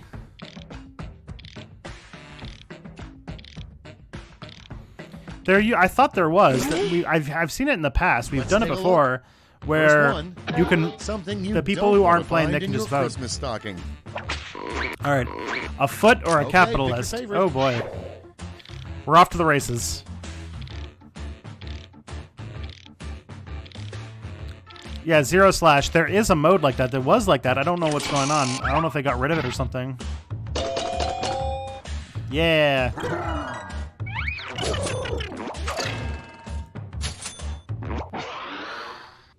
Okay, next one. All right. The secret to a happy life. Gay space communism or the creation of a mode of production beyond... I feel like these are both the same answer. Just one is more punctual than the other.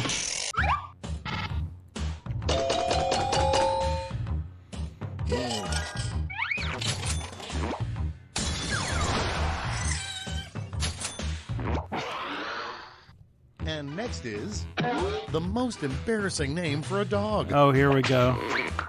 Kitty or Alberta? Oh boy.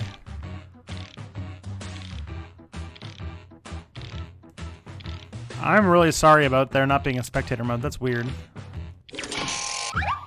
After this, I'll see if that's a thing you have to turn on, and I'll make sure that I can get that working.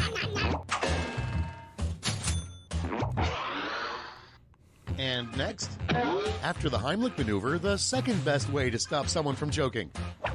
Okay. Stab them. Time to vote. Kill them if they are dead and they can't choke. Well, I get a sense that these are both the same answer.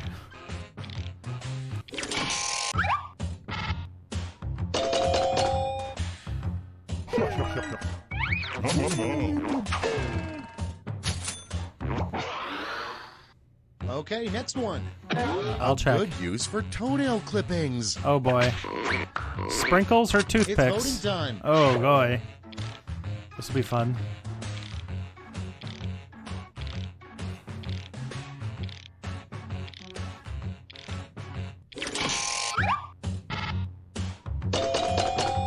Yeah.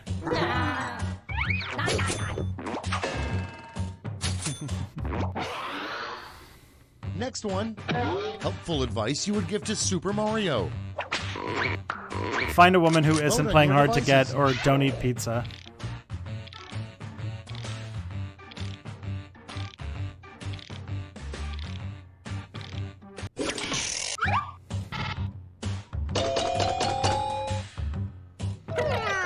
Ew to both indeed. Next up. This just in, a blank has won the election and will become the new governor of Texas. Oh man, Comrade Jeb, I hope we got this one. Jeb Bush or a Time to racist vote. cow? Oh boy.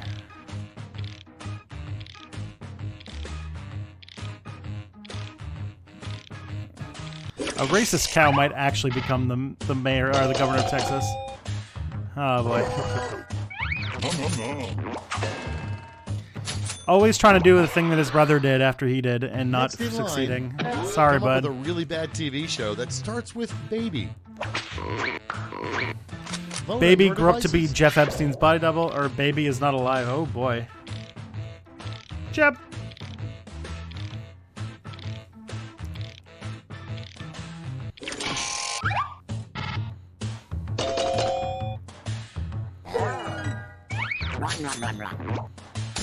I forgot to vote on that one. My bad. Round one is in the books. Please Let's clap. see the scores.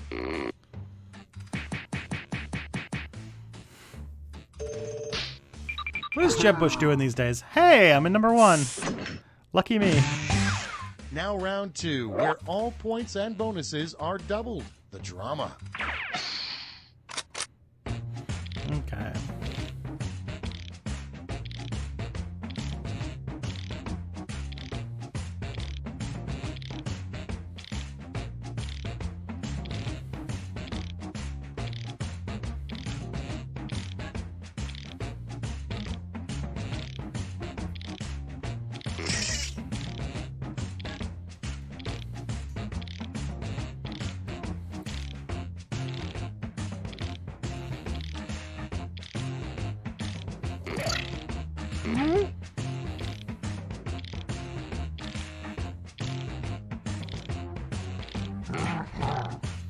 Okay.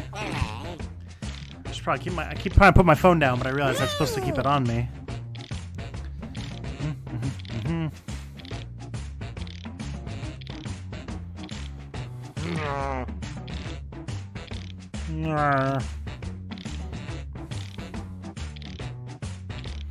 These little cartoon guys are pretty cute.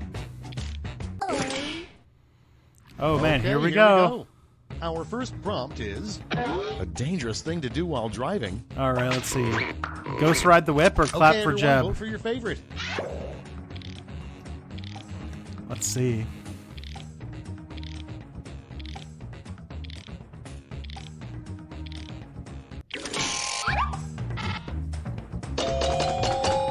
Damn, I got wrecked.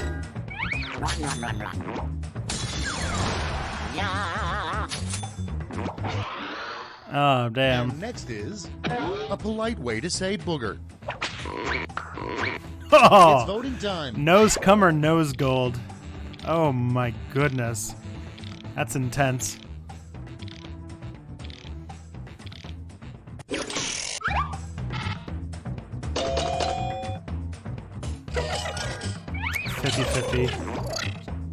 Clap them cheeks for Jeb. Coming up next, the worst It's warning the to read slogan on of some medicine Dummy you Thicks just for Jeb. swallowed. Worst Vote on your warning to devices. read on some medicine to swallow. Suppository is poison.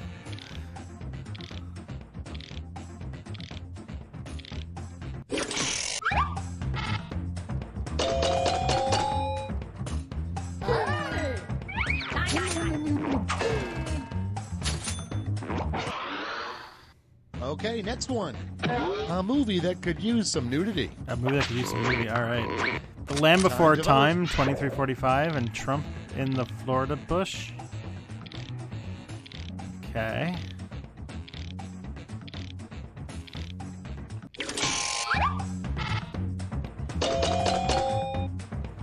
I'm trying to remember the Land Before Time. I don't remember 2345, but Land Before Time, that actually is a movie. Next one. A great way to cure the hiccups. Vote on your devices. Great way to cure hiccups. M4A or shooting yourself. So Medicare for all or shooting yourself. This is very, this is the two opposite extremes.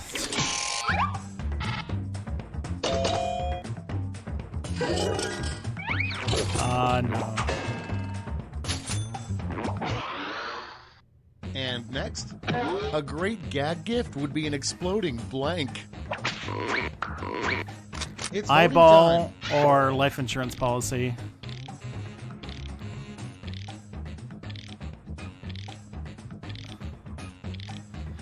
Is Land Before Time with, like, isn't that the dinosaurs thing, right?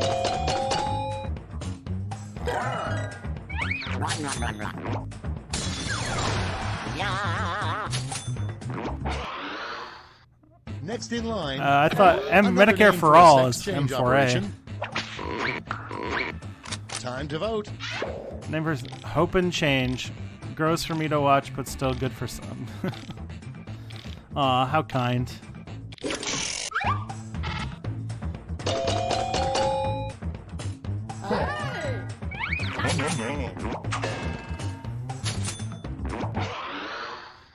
Next up, a good place to hide boogers. We're getting a definite Vote on your devices. snot themed Mar-a-Lago, but at night where the rust sleep. The poop sock. Gosh, I haven't heard the term poop sock in ages. Mostly in reference to World of Warcraft rating, which it's been a bit. Speaking of which, I might stream World of Warcraft next week because the classic thing's coming out, and see who completed it might be some hot stuff, and it'd be fun to talk about leftist politics while playing the peak of the millennial video games.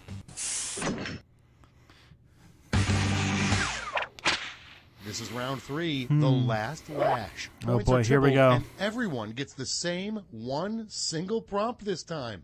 A poop sock is a Our sock that you last use to flash poop into prompt because you're is too busy taking down Nefarian Olympic sport to that never made it, synchronized to go to the blank. bathroom.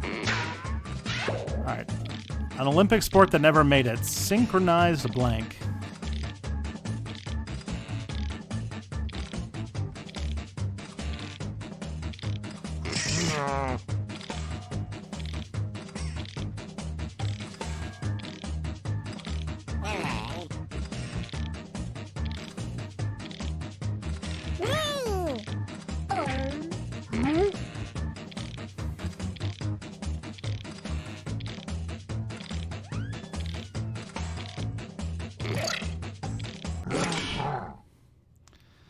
Oh boy. Ready to look. All right, let's see where this goes. Hand out your votes.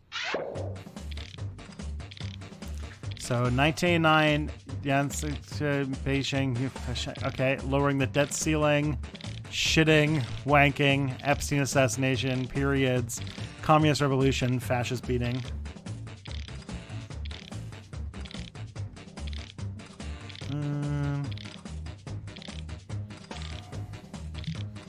Synchronized sleeping, that'd be difficult.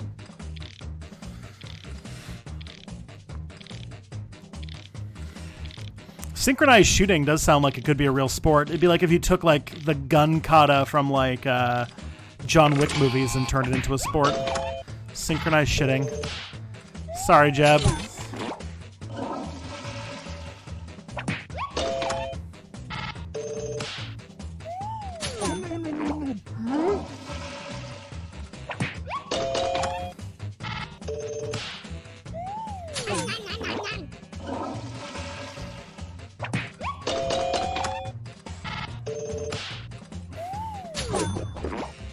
Gosh, so unimpressed.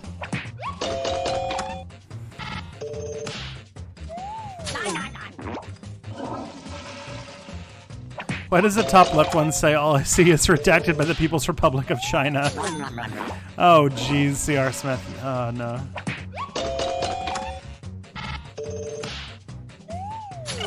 And, of course, synchronized wanking. Beautiful.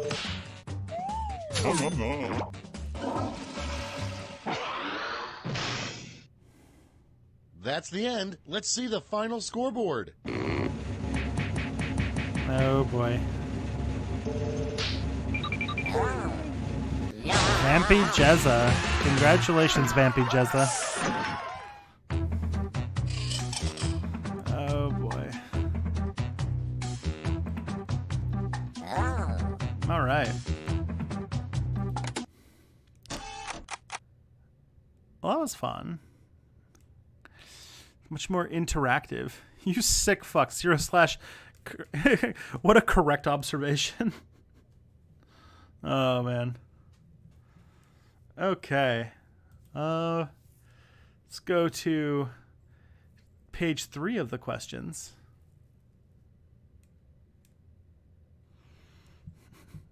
Okay. Oh, I'm also going to go to the settings. Family-friendly filter, extended timers, enable audience. There we go. All right.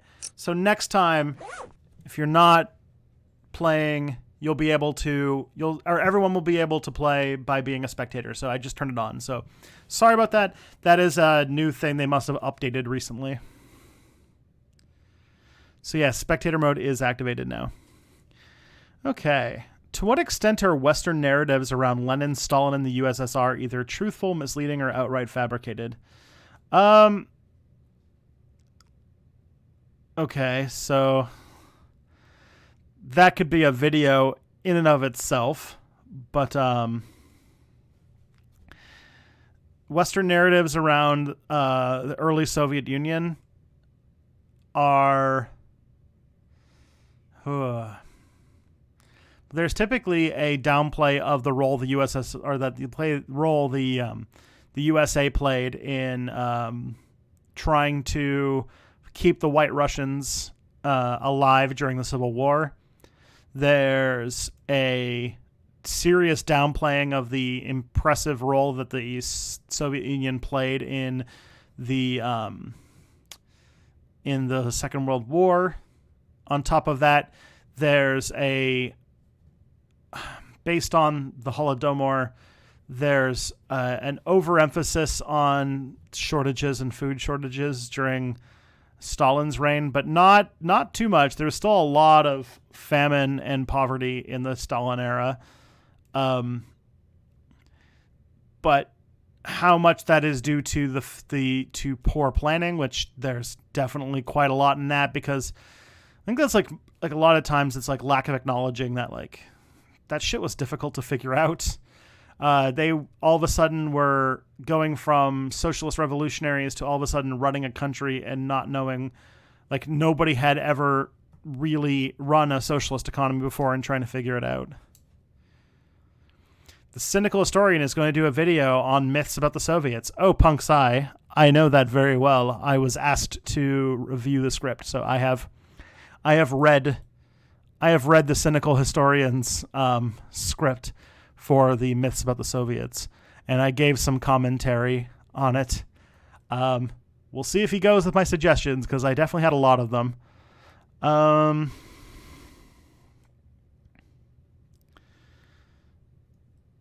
Let's see. And that happens every once in a while. Cypher and I typically help each other out with scripts when we're doing one that we're a little confused about.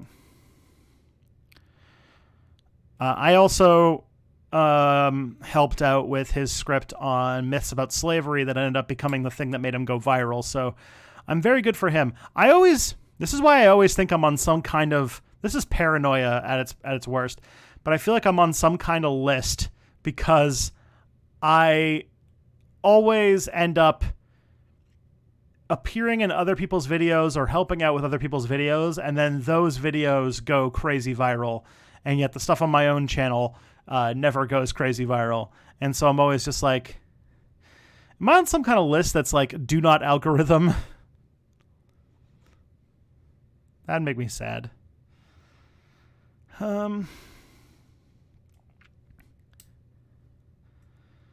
Were there any instances of voluntary mass conversions by Native Americans to Christianity? Voluntary is a, hate to say, voluntary is a spectrum. There's definitely mass conversions, especially in like Mexico and stuff like that. But how authentic those were, that's up for debate. Or if those people even knew what they were getting into by making a conversion. It's difficult to say. How far north and south were Mesoamericans aware of other native groups? That's a good question. I don't exactly know if that's a thing, or if that's a thing that is known super great. I know that there was some concept of indigenous peoples who lived in the American Southwest, like in Arizona, New Mexico, and stuff. But and of course they were familiar with the Maya people in the South. I don't know if it went much further north or south than that, but they definitely got some like trade from very far off regions. They probably just didn't know where it came from. I'm very curious about where that comes from, or about how much they were aware. I think that we might not even know today. Why didn't people realize neoliberalism would make everything that led to the rise of fascism happen again? Because they are not socialists, so they don't see economics and political economy the same way that a socialist would. And not to mention, when you see things through the ideology of market solutions to all things, you would never, it's like inconceivable to think that anything else would ever work. It's, as a less good philosopher would say, pure ideology.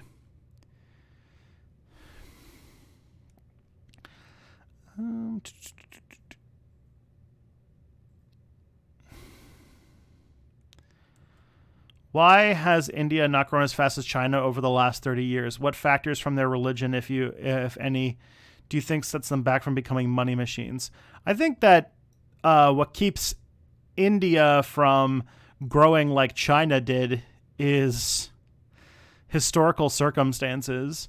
China, like India was much like China benefited from the fact that it was an authoritarian dictatorship that was close with the United States. India was, during the Cold War, closer with the Soviet Union, but was kind of a third world, like a third way, didn't really take any side in the war. But also India is a much more varied country. China as a concept, as a unified people, have been around for thousands of years, while India is a very modern concept. And so there was a lot of roping in different types of stuff and culture, and it's a much more complex distributed society. And so I don't know if it has anything to do with their religion, though. Would you say that it's possible Star Trek has a gift economy? I would say that is the only economy that would be possible, because in Star Trek you can just replicate anything that you need. So in Star Trek, there is a lot of emphasis given, and there are scenes like this where they talk about where gift giving is like the only thing that people really do for each other as far as like transactions. And the emphasis is put on in the how much like research they did into the person to find the perfect gift and things like that. So, yeah. Star Trek's so good, guys. You should watch it. If money can't buy you happiness, shouldn't we just steal happiness then? Yes. Redistribute the happiness. I agree. Would it have been possible for neoliberalism or something like it to rise up in the 20th century? Like, could there have been a way to stop capitalism going as bad as possible? That's a good question. I don't know. We live in the world we live in. We don't really have a time machine to really test that out. But like, I would say that a lot of the ideas of neoliberalism are a reaction to internal inconsistencies with capitalism that lead to lowering profit margins and issues just using the state to prop up capitalism. That's a thing. Oh, girl, you're trying to turn around. Okay. A while back, you said you liked the idea of writing a book about capitalist humans exploiting aliens. Would you be worried about right-wingers reading it and not getting the critique? Well, obviously, I would make the aliens the villains, but that'd be tough. It'd be tough to write something that is impossible to misinterpret. I don't know if that's really possible. Except for the Bible. There's only one way to interpret that, and that is the way of the Church of Latter-day Saints. Just so you know. Okay. Let's see. Suppose we stop fascism by bringing social democracy again. Is there a way to stop laissez-faire economics becoming popular again without just banning it or something? Yeah, I think that the economic conditions are such that there is no chance. I think that as we are facing mass automation and really the collapse of scarcity-based economics, that something like laissez-faire capitalism is kind of hard to make sense in the sort of in the future.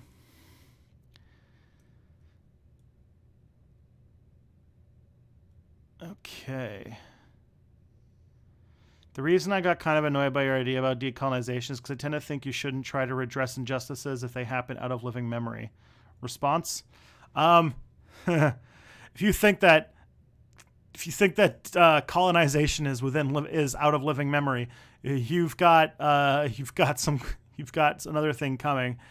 I think that there's a lot of intergenerational pain and misery, and even to like stuff that's passed down from the past, but also on top of that, like Canada's still on the war path towards eradicating the Indigenous people of this country by putting them in communities where they don't even have potable water, and like building pipelines through their territory. Honestly, like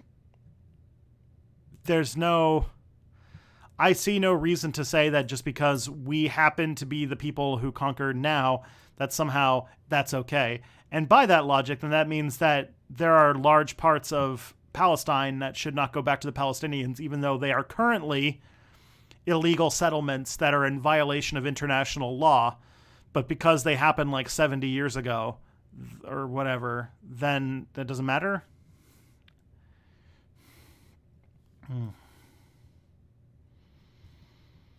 Like, if you think about Canada as just when are we getting a drunk Tristan stream? I feel like Kelly would never let me do that. But maybe. I mean, I don't know. Most of the times when I get drunk are times when I'm out with friends. I don't get drunk at home very often unless I'm having a party. I get drunk at parties. And on top of that, like, and also during the holidays, but at the holidays, I'm usually not here. So there you go.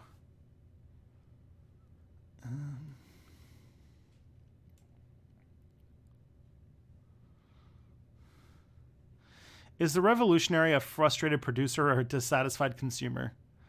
Yes. I think that it is both.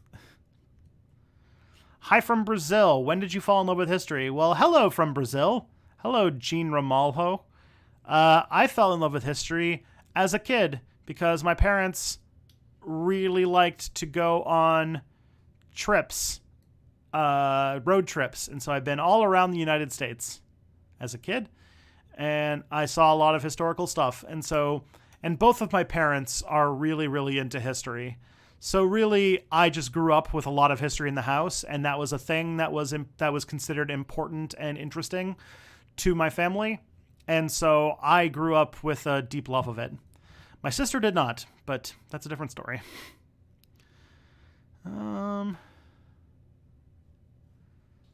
Actually, would you possibly do a video on the history of surveillance technology? I know Amazon is now going to sense fear and gender, and maybe add in some Foucault would be fun. Yeah, maybe that's, I don't know what the, like, I'm a technology historian. That's an interesting subject as like a technology historian, but to think about like, what's the story there? Like, how do I turn that into a story? Because to make something that is like interesting for me is one thing. To make something that is interesting and entertaining for YouTube is another. So to make like a history of surveillance technology and talk about Foucault and like the panopticon and stuff like that is cool, but to make it in a way that people would actually watch it is an entirely different thing. But I have no idea at the moment how I would do that. Cat with a Tristan voiceover, that'd be pretty good. I should just buy some beers before one of the Tuesday night streams. You know what? If next week I'm going to do stream WoW Classic, then maybe I should get some beers for that, and we can make like a super fun, chill party stream. Cat with Tristan voiceover on the Radical Reviewer. Oh, that would be fun. That'd be a fun crossover.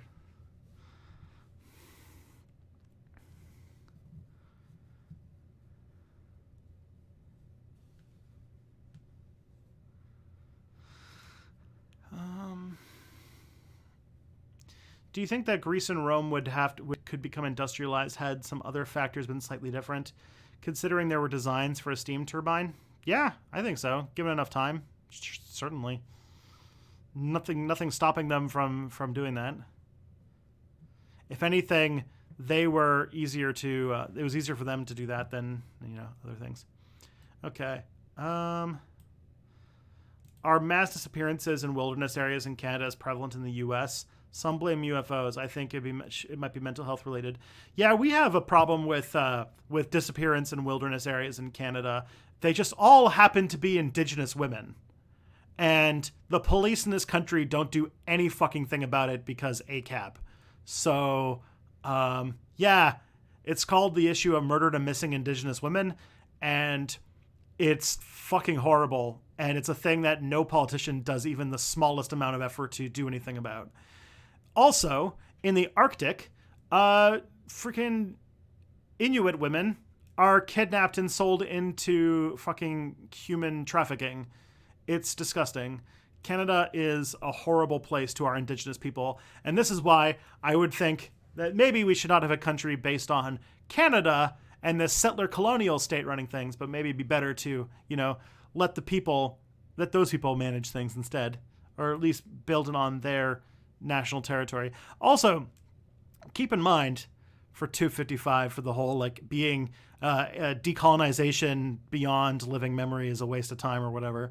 I would recommend you watch the new video by Mexi, and I would think that states, like our states being based on settler colonial stuff, is kind of pointless, and I would rather it was built on something else. Okay.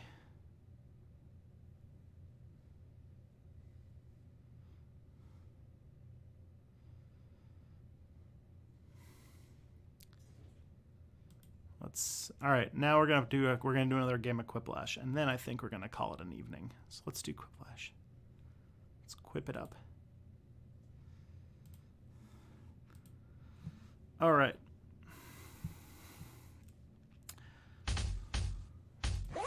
So now the audience is enabled. Sierra Smith, thank you for the 555.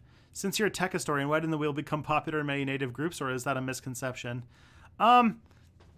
The wheel didn't become widespread use. It was invented by several indigenous groups, just not used the way that it was in the West. The reason is because the things about what's it called? The indigenous people of the Americas didn't have large beasts of burden, which if you think about a lot of what makes the wheel useful, having large beasts of burden is definitely a part of that. if you have ox to pull a cart, it's a lot more useful to invent the wheel than when all you really have are dogs and llamas.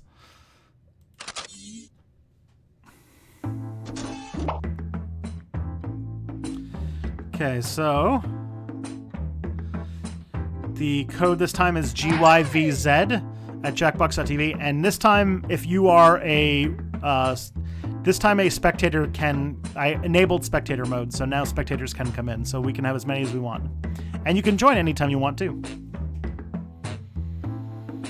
I'm not exactly sure about the answer about the wheelbarrow, Logan Anderson. I don't have an answer to that one.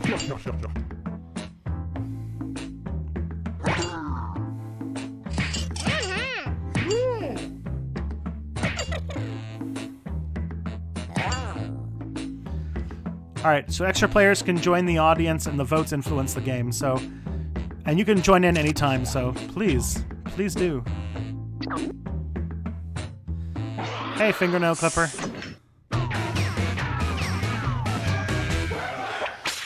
This is Quiplash. I'm Schmitty, and you're an acceptable group of players. You guys ready to lose about 10 minutes of your life? Great. This is round 1. You score based on the percentage of players who like your answer. Plus, there are winners' bonuses at stake. Go! All right, let's do this.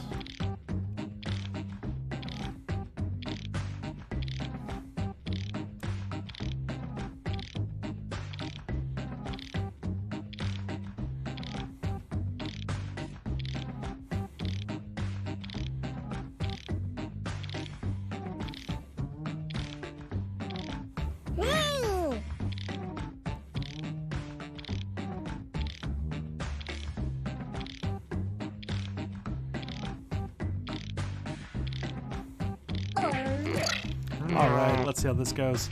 There's 8 people in the audience, and keep in mind that you can join late. So anytime, even if you aren't in now, you can join in later. Just go to jackbox.tv and put on the code GYVZ, and you'll be able to vote.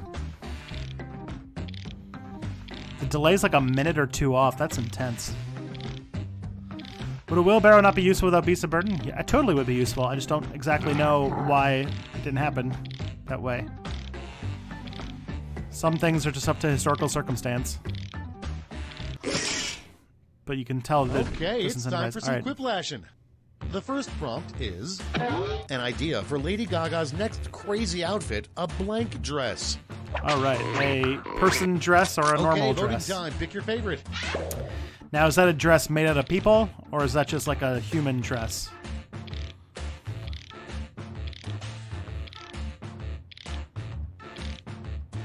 Let's see where this goes.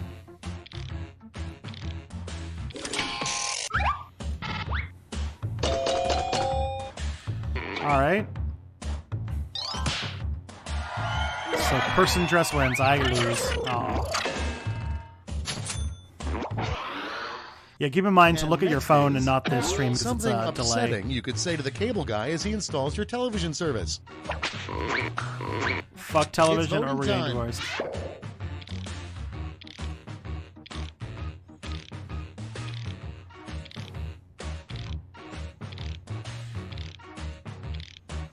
Except like now with now that we're like post A Star Is Born, like Lady Gaga is kind of normal now.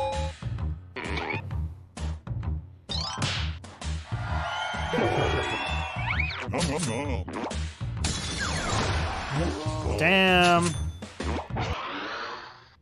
And next, a terrible food truck would be one that goes around selling only blank. Time to vote.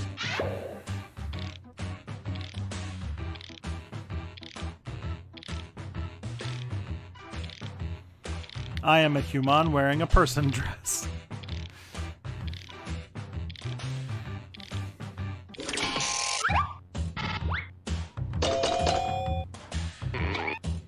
Oh, damn. Down to the wire.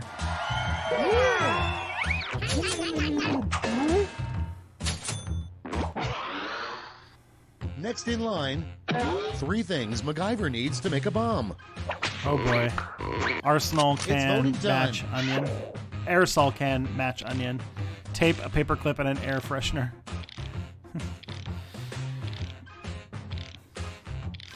Dear MacGyver, here is a elastic band, a paperclip, and a straw. Please save my family. It's an old Family Guy joke from forever ago.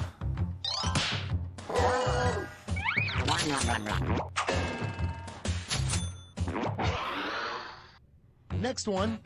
If God has a sense of humor, he welcomes people to heaven by saying blank. Vote on your devices. So, okay, the Mormons were right, or sorry, Heaven Machine broke.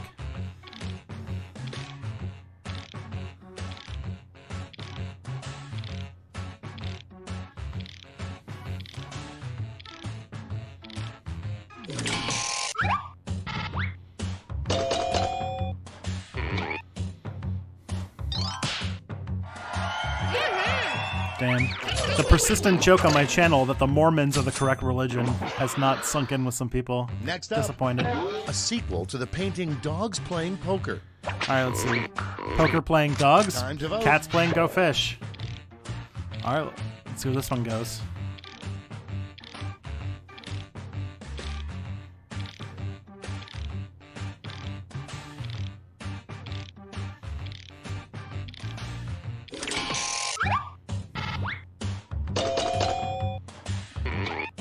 Ah.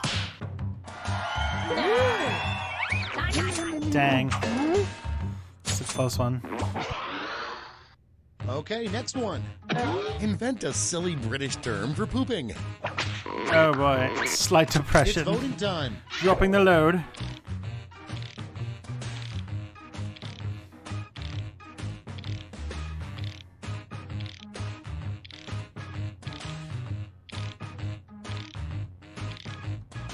Let's see where this goes. Yeah, slight depression is a great term for pooping. I have to go commit to slight depression. I'll be right back.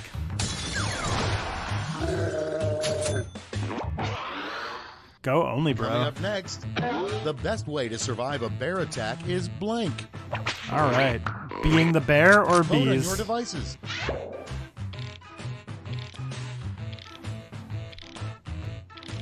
I remember when I made my Mormon video because I was like, I'm going to make the one Mormon explainer video on YouTube that's not being a dick to them. That was my number one, that was my one prompt.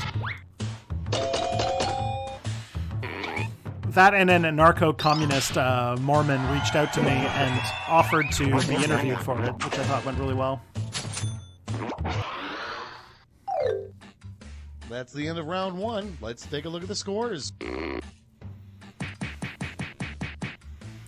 Cider is not a thing you can have when you're 12. That's true. It's like turbo apple juice.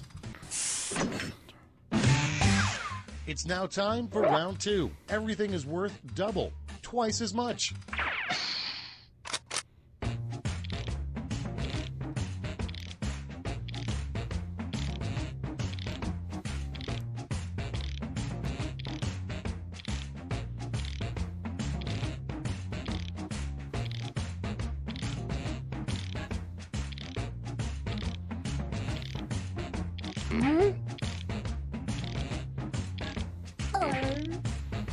All right.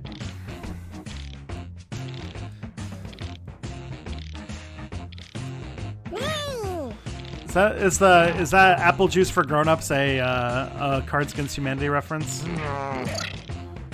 It's round 3 or triple. Round 3 is its own thing. It's like I can't remember. It works differently. There's only one prompt and like everybody puts in the Let's take same a thing look. and Starting you things vote off, on them. something you rarely see used as a car decoration. All right.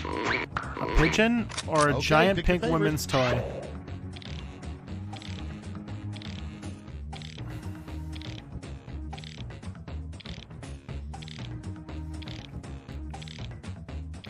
Maybe I can show you guys this. Just being such a proper lady. That's where she spends all of her time.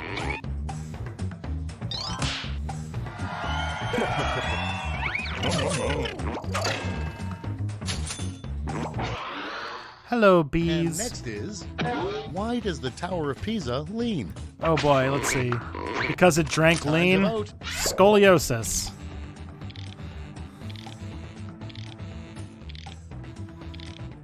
Women's toy means doll, right? I don't know.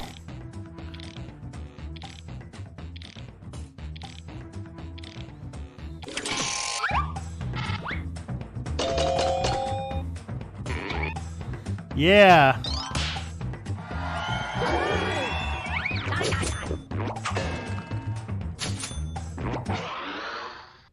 Next up, what tattoo should Justin Bieber get next? Oh boy. Tristan's face or It's voting Pansy? time.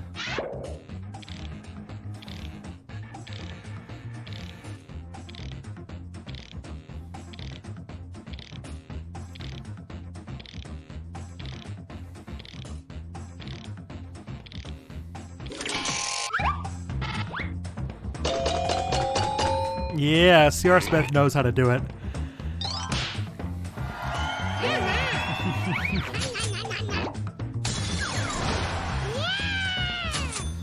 Flatter me gets you everything. Okay, next one. You need 3 things to live: food, water, and blank.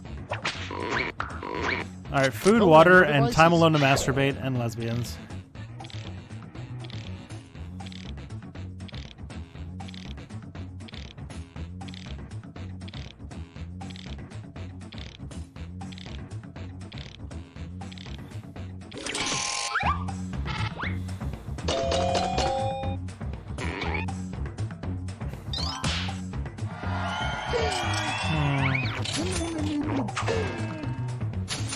The world needs lesbians, folks.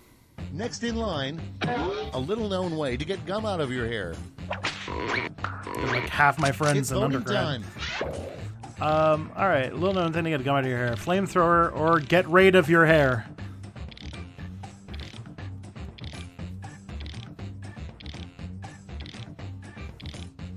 Yeah, why not both, C.R. Smith? For sure.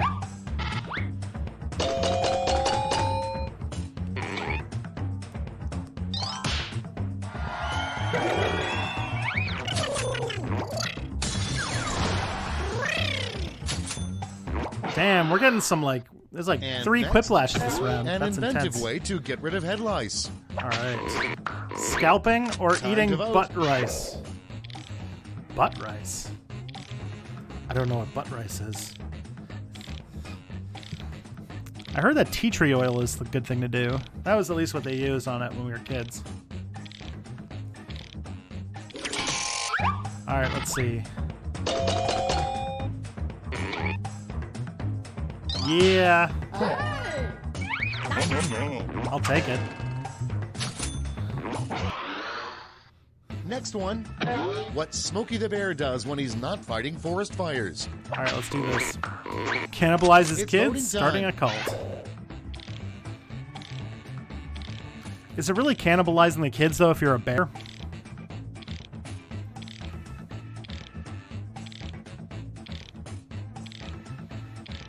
Butt lice to cancel out the head lice.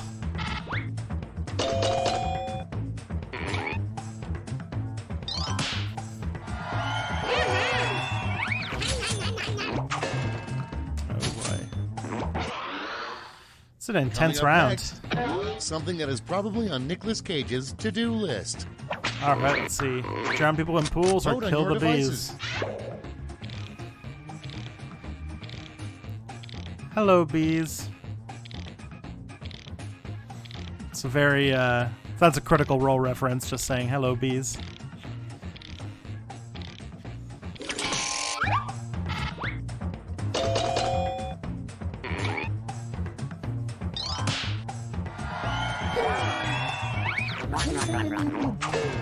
You joined a cult in high school, Logan. That's intense.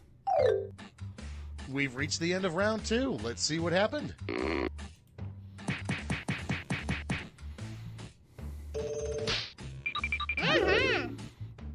Is butt rice the little bit of toilet paper that accumulate in your crack? Oh, jeez. That's very imaginative. This is round 3, the last lash. One final chance to catch up. Point values are tripled, and All right, let's everyone do this. gets the same prompt this time.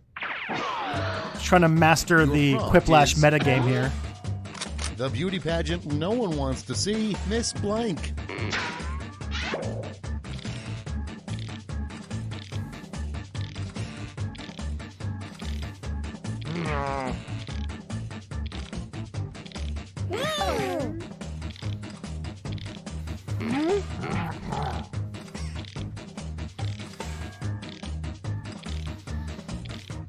The lesbian thing I said was true, though. When I was an undergrad, I was a straight cis member of the Pride Alliance, and helped them out with stuff. And basically, like, half of my social group were queer women. Okay, soak it in. Vote away.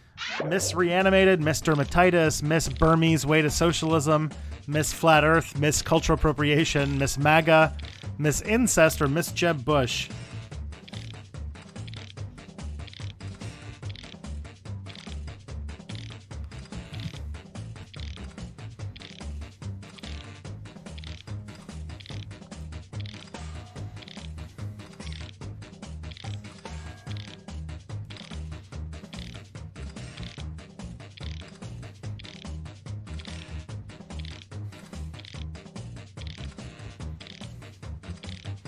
All right, let's see how this goes. Aww. Miss Dermatitis. Miss Reanimated. Okay.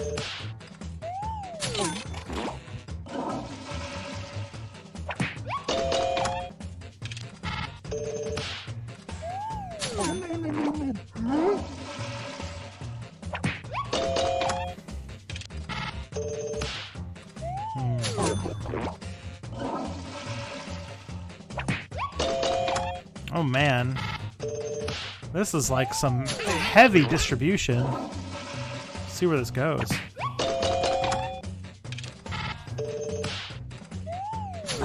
Holy crap, okay. Miss Cultural Appropriation, that was a good one. And, of course, Miss Jeb Bush. That's excellent.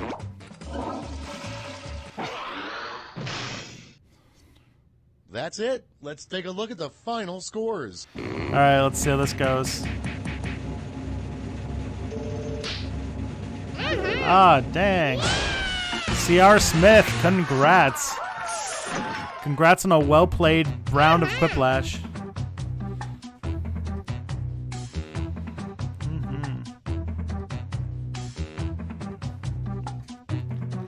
All right. Well, let's turn that little thingy off for the night, and let's yeah, I think that we did a pretty good job tonight. I feel like the Quiplash feels really fun to like do to like punctuate the questions. I feel like that gives a lot of good good vibes. So this has been a great sesh. For anyone who doesn't know, I do streams on Monday afternoons from noon to 2 Eastern time, and then I do these on Sunday or on Tuesday nights, and I will be coming back. So the next stream is going to be on Monday, and I'm looking forward to having another stream soon. I think because I said on Tuesday, the World of Warcraft Classic's coming out, and that's like super, super nostalgic for Tristan. Came out while I was in high school. It's a big thing. So we're going to go on a nostalgia trip, and maybe I'll drink some beers and answer some questions while I play my teenager game. So yeah, I think that this is a great stream. You guys were great. You guys got to talk to me more, which I thought was really nice. Okay. So everybody, be excellent to each other. Love your fellow person. Be gay. Do crimes. And we'll see you the next time I see you. Have fun, everyone. Have a good night.